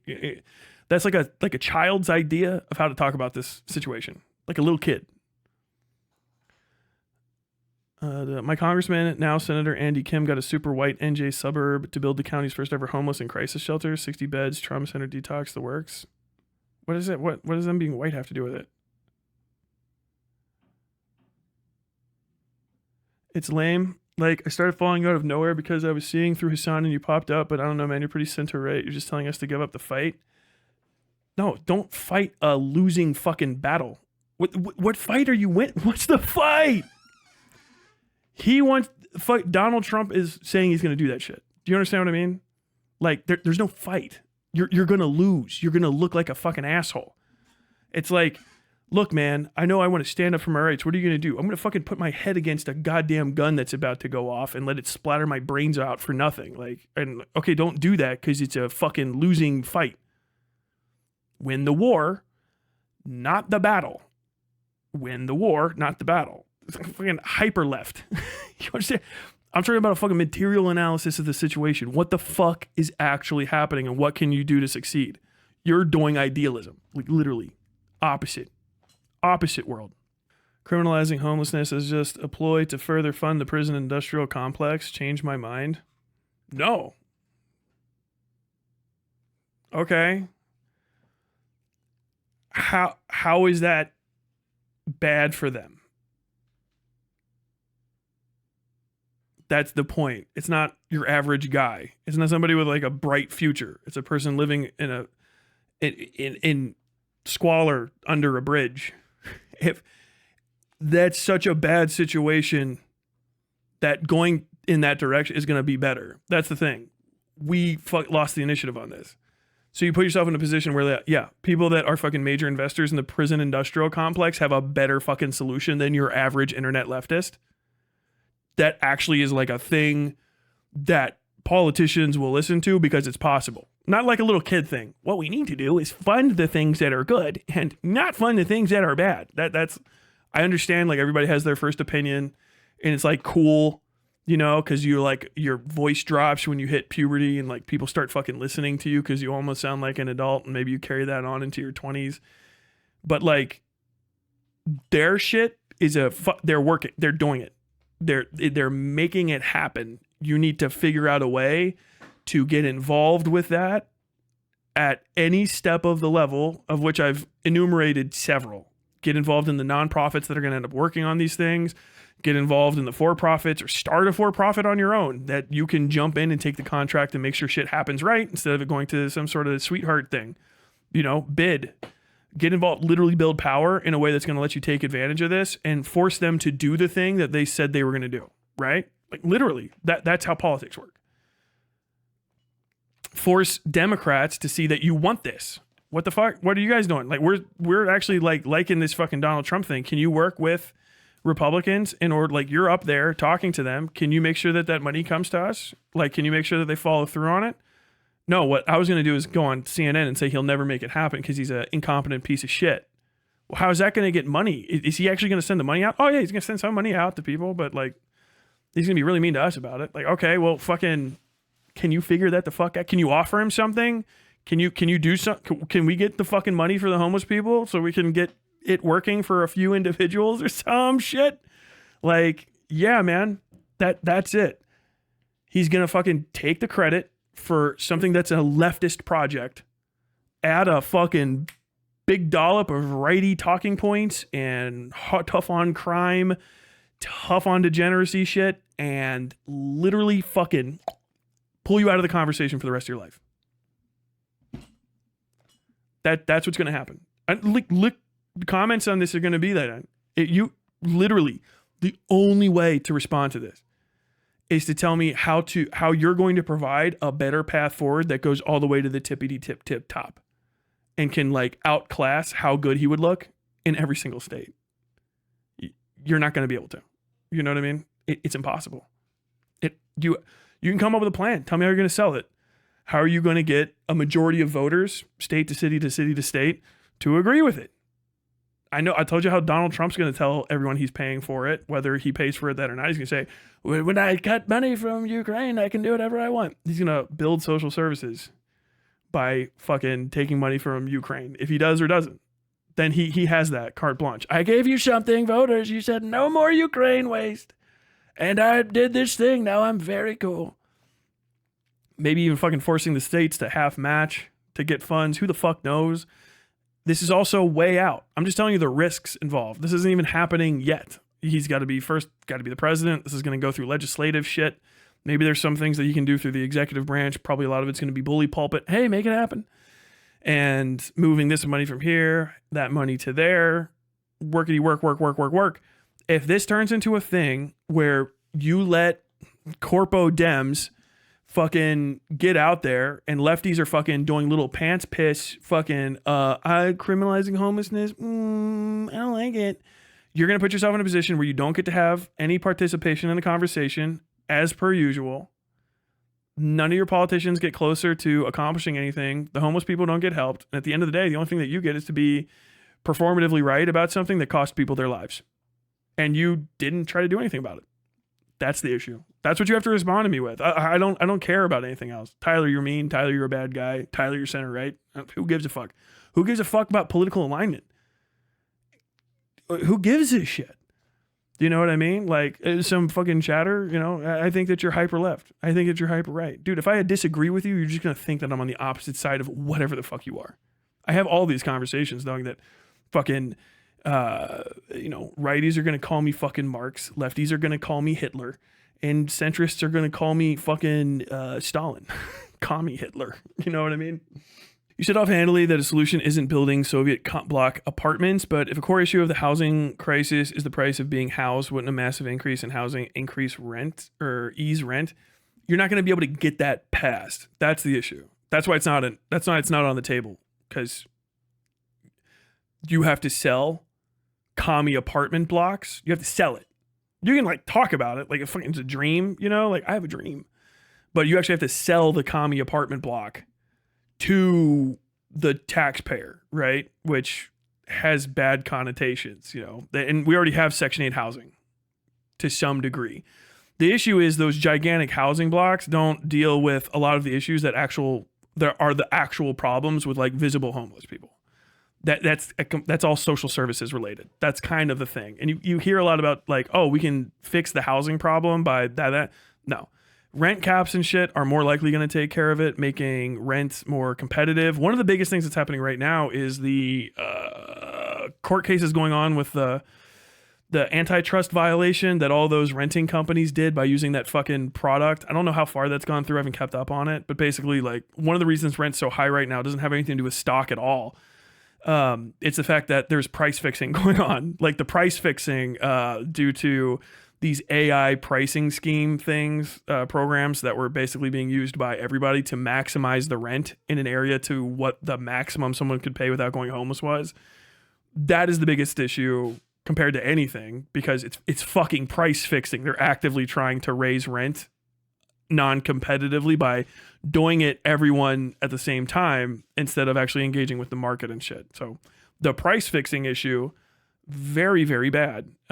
But also just providing additional housing is worthless when people can't interact with it because their fucking brain isn't there, or they have too many fucking issues, or possibly they couldn't be trusted with the space because they have an ongoing hyper serious addiction problem.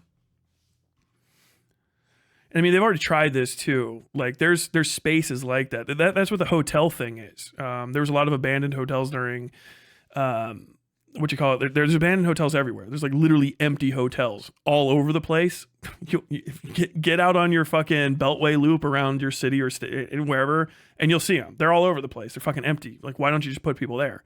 Well, it's fucking horribly difficult for them to get anywhere. Okay, well, how do we get that inside a city? Well, you don't, because inside the city, when you build a fucking apartment complex that's livable for normal people and built up to code, because it has to be, because it's a code thing, It's insanely fucking expensive to do because you have to build it to code. You have to buy land. You maybe have to knock down old buildings. You have to tie everything in. You have to do design work, grading, drainage, fucking all that. And then you have to pay for it. So you have to make a city pay for an apartment complex that they're not going to get any money back on is a hard sell, especially because they could have someone, they could sell that land, the development company's not going to do it fucking for free, especially not a project that's big enough to like address all unhoused people in a fucking city. And it has to be inside the service districts or relatively close enough to the service districts. Otherwise the homeless people aren't going to fuck with it because they're not going to be able to get to work. Because if you're homeless, you don't have a fucking car probably, or you're sleeping in the car. You won't give a fuck about the goddamn apartment. And then there's a lot of other issues because it's a homeless building and not like a building full of like, stakeholder taxpayers, all of whom are like as neurotypical as you need to be to hold down a 9 to 5 and pay rent. You're going to have people in there that are serious drug addicts that don't go to work during the day, or seriously mentally ill that don't go to work during the day. Maybe they want to get some money, and now you have an entire fucking apartment block that's going to be filled with people, or a large demographic of people who like steal for a living or steal because there's an opportunity, because why fucking not? I've been stealing because I have to not die. I can't have a job. What do? I steal. Like if you've never known a thief in your life, they don't ever just stop. Particularly, they don't stop overnight. You usually got to send them to jail for a little bit, or fucking fix their lives for a little bit. But once you kind of got that thief in you, you like sticking with it a bit. And particularly if you don't have shit, like what do you do all day? Like I fucking sold the door so I could buy some heroin. You sold your door? Like yeah, I sold my door to my free house so I could buy heroin. Like because I need heroin because I'm a heroin addict. That's my job. That's kind of the issue, is balancing out the value there. And then a lot of people are going to be pissed because they're going to want that. You know what I mean? Some kid that's living at home with his parents, like, why can't I live in the fucking low rent housing that like seems so nice or like decent? And then you get stuck with the old Section 8 fucking argument, which is like, well, what we do is we build Section 8 to look like fucking shit. You know what I mean? So people don't feel like they're being left out. We can justify it. You got to deal with Americans at the end of the day. And this hyper inexpensive thing is easy to sell. You know what I mean? Buy parking lots for empty buildings. You know what I mean? How many fucking places have you seen where there's a fucking Family Dollar that's completely unoccupied with a parking lot? You can turn that into this thing and not have to deal with the fucking extra expenses. And you want it to be temporary anyway. And then you can start dealing with the other issues. You know what I mean? And there's still going to be problems. This doesn't fix society itself. But like the gigantic housing construction thing, that's how do you fucking pay for it? You know what I mean? Like this little thing costs $3 million.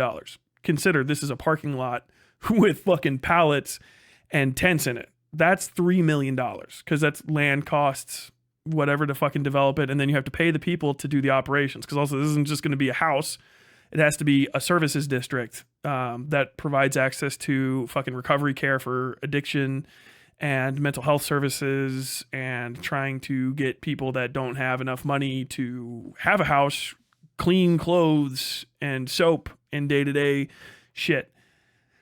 So it's like you can do it, and maybe if you do it and it works, but it's a gamble. That's the thing. That's why this is a pilot program, the one in Louisville. $3 million, see if it works, and then I won't be completely out with my political capital because I overspent on this gigantic fucking building that I promised everybody was going to solve the homeless problem and fucking didn't, because I can't get people to live in it. Because it feels dangerous. We still have people living downtown. So now everybody still sees people living homeless downtown, because I never passed a law to illegalize it, to make sure that we can drag them out of there. And I look good politically. So now I have no political capital. We're fucking, dude, a fucking 100 person capacity building. You're 500, 50 million, maybe? Who knows? That's a lot of money. Building a fucking apartment complex from scratch while also doing land grading in downtown on premium fucking property. It's a lot of money. It's a lot of fucking money. You know what I mean? And you're going to have to outbid too. Other people are like, what? You're going to put a fucking housing development there? I want to put a housing development there. Hey, city, you're going to fucking do that? You're going to give it to them for 5 mil? How about I give you 6.5 and I just build fucking like rich people apartments, fucking low income housing. And you're like, I like that. All the neighbors are going to be like, I like that too. You also have to fucking sell it to the neighbors. Because people are like, oh, you're a NIMBY, you're a NIMBY, you're a NIMBY. But it's like, dude, do you, okay. I live on this block. I've had this house for a little while, but you're going to fucking take those 6 houses or, you know, what this fucking like half demolished building or to knock it down and build 150 room fucking apartment block next to me full of people that are recovering from serious drug addiction and all this. I'm like, okay, maybe I like it, but that's all right. That better work. It's a fucking major risk. That's the reason people don't go for it. You know what I mean? We speculate that it would work, but like, who the fuck knows? You know what I mean? And one of the things that fucking Russia has when they built all them fucking things that we don't is good fucking public transportation. They got like the Russian metro and shit in Moscow. In general, large-scale land development isn't really ideal regardless of the cause. Yeah, there's also a problem with over-centralization of the housing of the homeless population too, because they're not all going to want to move to one side of town, and it's going to be hard to move them all to one side of town. A big city like fucking Louisville's really spread out. You're going to want one in Portland, the Portland neighborhood. You're going to want one in fucking Old Louisville. You're going to want one in maybe like Smoketown and stuff, and have these be things that like the neighbors know, like, hey, they keep a good eye on it. Okay, this is a real improvement over having guys like rummaging through your trash can and moving into the old people's house's garage that just recently fucking moved into the home and their kids haven't sold it yet. You know, when we moved into our first house, the people directly behind us had just recently gone to prison for methamphetamine trafficking, and their fucking clientele continued to visit the garage they dealt out of. And so, you know, you go back there any given time and there's a dude like, hey man, you know, if John's here, like, you know, is John around? Like, bro, are you trying to fucking score? Are you that comfortable trying to score in behind my fucking house? God damn. Like, that's the reality of it. You can't really complain about a NIMBY 100% and say, I know that you are, until you've actually had it in your backyard, which I literally have. My back alleyway. Like, you know, you go back there like, why is there another fucking shopping cart? These goddamn crackheads have stolen my fucking Amazon package yet again. Is like it's a thing, okay? And you can get mad about it, like, oh, you're being upset with these homeless people. They're just trying to steal to survive. And like, that motherfucker's not homeless. That guy's on heroin and he lives in his fucking grandma's attic, okay? But it's a continued issue, okay? The people that see them walking around, they can't tell the difference unless you're from the neighborhood. You know, that's fucking Joanne. God damn it. And then, you know, it stinks. People become homeless and then go unhomeless, and then become homeless and then go unhomeless. In and out. It's a whole deal, right? The recovery issue is the most important part, not providing the housing. Cheapening housing is something that you need to argue specifically on the behalf of average citizens, particularly strong for people in their mid-20s to mid-30s, because first-time home ownership or credit-building home ownership is fucking crucial to having like an adult life past your 40s. It really is. It's an entirely different way of living. There's a lot of security that comes with owning a home. It's way harder to lose than an apartment because it is your home. You have to fuck over the bank to get kicked out. To get kicked out of an apartment, you just gotta get evicted. Like they can drum up a lot of reasons. They can make your own home difficult for you to live in because you're in an apartment. You know what I mean? I'm probably speaking to the choir for some people. It's fucking nuts. But it's a very difficult situation. I've gone over it a bunch. Housing is a major issue. It's mostly an issue not to fix homelessness, although that sounds crazy. To prevent certain types of homelessness, sure. But some people just naturally will become homeless regardless of if they have access to housing. I know that sounds nuts, but that's true. Housing is mostly an issue for the comfort and growth of the middle class. Particularly moving people from low income to lower middle class, upper middle class. That's the biggest issue. And that's the economic security of the entire country, is maintaining a good a powerful amount of purchasing power at the lowest level. That's like the lefty Keynesian, whatever the fuck. Having a lot of people right there that are comfortable spending excess money increases the scale of the types of different businesses and shit that you have. It drives down prices because there's a lot more competition in the middle class. Lower class does not do a lot for your economy. So you don't want people in the lower class in your city. And you don't do that by kicking them out. You do it by fucking giving them access to stakeholdership and wealth by making one of the biggest first primary assets, something that you can leverage, something that you can trade, a home that doesn't devalue in cost by almost any metric, accessible to them. Because a home ownership is fucking nuts. It literally will change your life. You are a different part of the entire governmental system if you can have a single family home.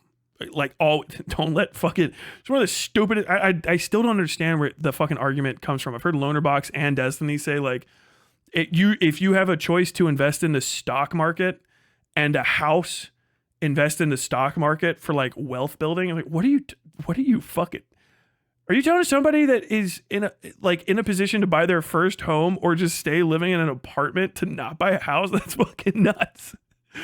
You know who buys houses all the time? Warren Buffett. He owns Berkshire Hathaway, one of the largest fucking real estate companies out there. They have apartments, they have home speculation, they buy and resell. Sotheby's does too. It's very important. You know who else fucking buys houses? Landlords to rent them. Why? Because it's a great fucking investment. A home is an amazing investment. It's land plus the building on it.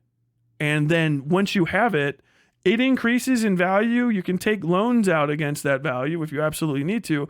But also, it solves the problem that you already had when you were in an apartment, which was you need to not be outside when the weather sucks. And you also have to be able to lock the door between the outside and you and all your shit that you own.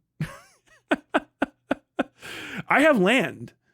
Like when I was in an apartment, like not like a land, like I'm a fucking whatever, but like we have a little fucking yard and shit. I can turn that into money. I could farm there if I wanted to. And that's my land. I could start a business. I can work with the city and do this and that. All sorts of shit. You can't do that in an apartment. It's an apartment. It's a fucking single block of some other motherfucker's building that you don't have any rights to.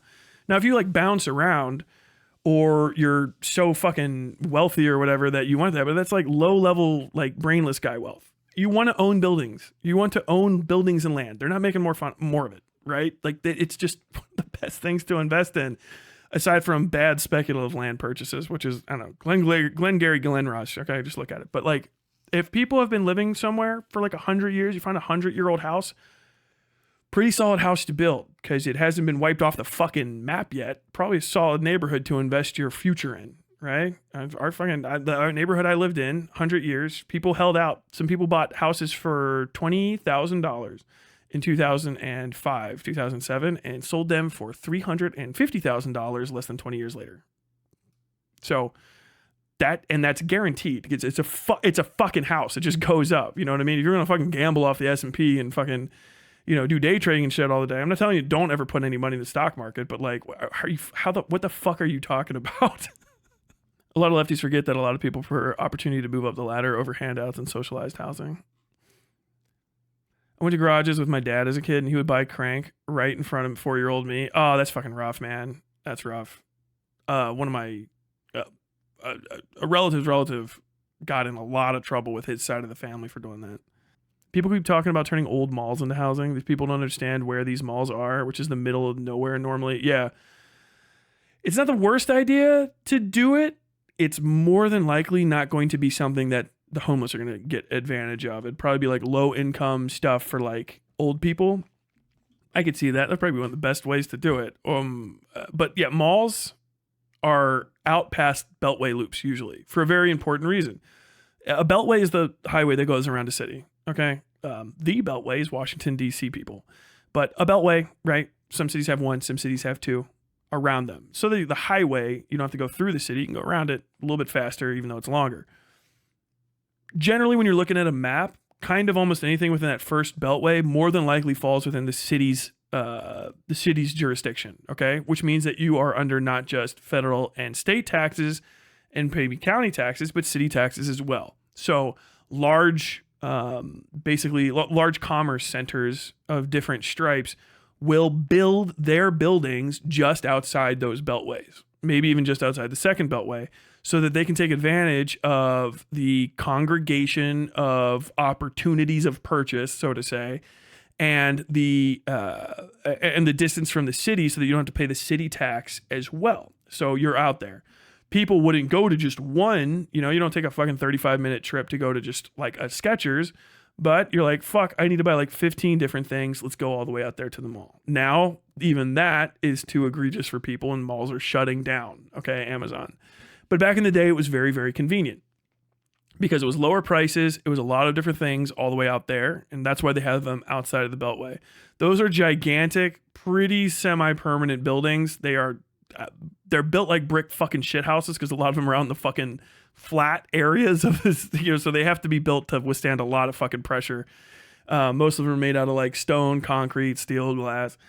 And people want to use it because it's a good structure to reuse for stuff. And a lot of them are being reused for various purposes. But the thing is, that distance from the service centers of the city is not a livable state for many people, right? They don't want to go all the way out there, stay at a mall, and then you have to travel down the highway. And especially if you live like where I live, I'm thinking specifically of Cincinnati Mills Mall in Cincinnati, Ohio, or outside of Cincinnati, Ohio, is like maybe, depending on what part of the downtown area you go to, I think it's like 35 to 45 minutes away, but it's still just out on one of the beltways. Cincinnati's just that big and spread out.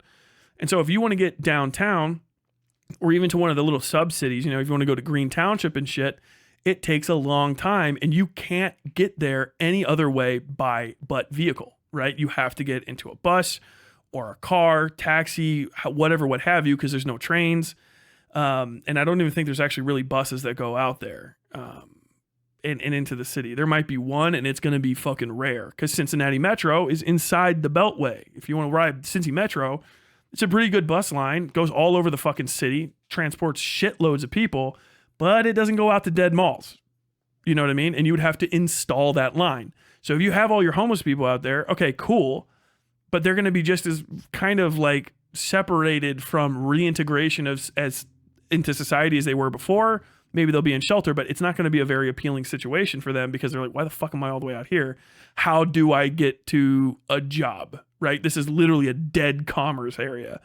The only thing that's out here is going to be things like, you know, large industrial manufacturing and storage areas, distribution centers, large freezer warehouses and stuff. A lot of things that you would think would be good jobs, but you kind of have to have some experience. You can't be on drugs. You can't have pissed hot. You can't have a felony. You got to have a CDL. You got to have an active CDL to work in a lot of those type of things. You know what I mean? And when you recover, sure. You know, okay, yeah, you live out on the fucking Beltway. You can go work at the Amazon, whatever, this and that. But you still got to get over to that. You still got to go. You still got to get on fucking, like in Cincinnati, 275. You know what I mean? 65-mile-an-hour highway.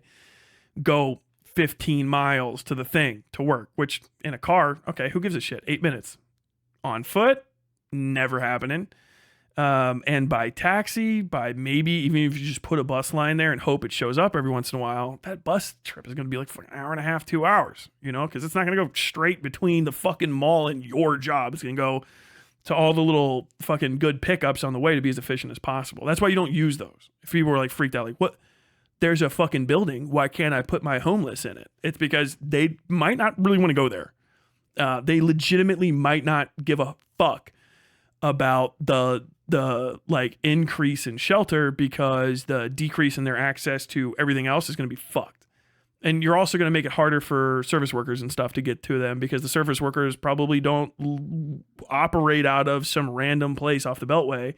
Not all of them, you know what I mean? It's easier to go into the city and then back out than it is to go from outside of the city or go to one place outside of a city and then back to wherever the fuck you come from.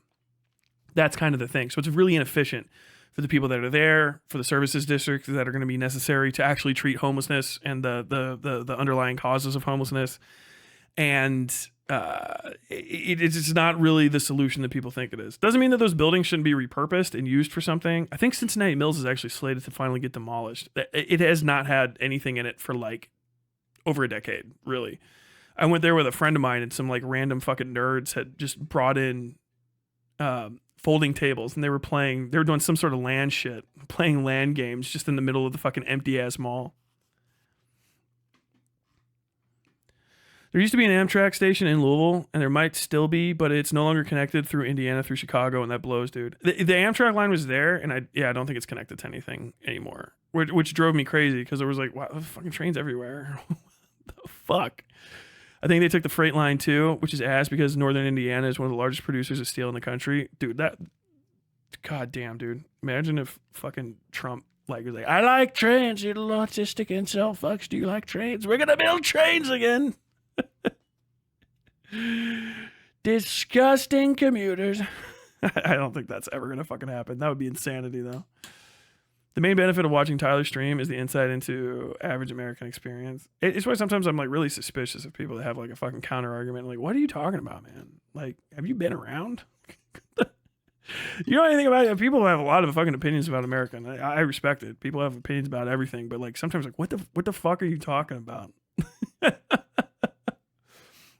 The funniest one is always like, what if the cities say no? Well, then they talk and no one hears them. What's up, babe? Okay. I don't think I'm gonna get to the second segment. I'm just gonna chat to you guys for a bit. I don't feel like going over today. I'll cover the plagiarism shit tomorrow. Let me just take that off of the fucking. Let me take this off of the skaboosh. No, what am I doing? I have a button right there. The fuck did I just hit the button? I enjoy this special homelessness edition of Westside Tyler, but whoever edits this, please cut out the part where Tyler yells at me. Sorry, bud. Sorry. But yeah, if anybody wants any opinions or anything, and also like the resources, if you want to know more about this stuff, like I said, I'm speaking very broadly about shit that is going to have significant changes. But one thing I do want to hammer home really is I know a bunch about this shit. Mostly though, use the information I'm giving you to kind of like figure out how you want to approach learning more if you're interested. Okay. It's not the final, I don't have the final word on this stuff. I just want you to know how you're supposed to think about it and how you're supposed to address it kind of mentally to understand who the fuck does and who the fuck doesn't know what the hell is going on. People with really simplistic impressions of this are going to fuck you. Understand that. Hope you enjoyed your time on the West Side.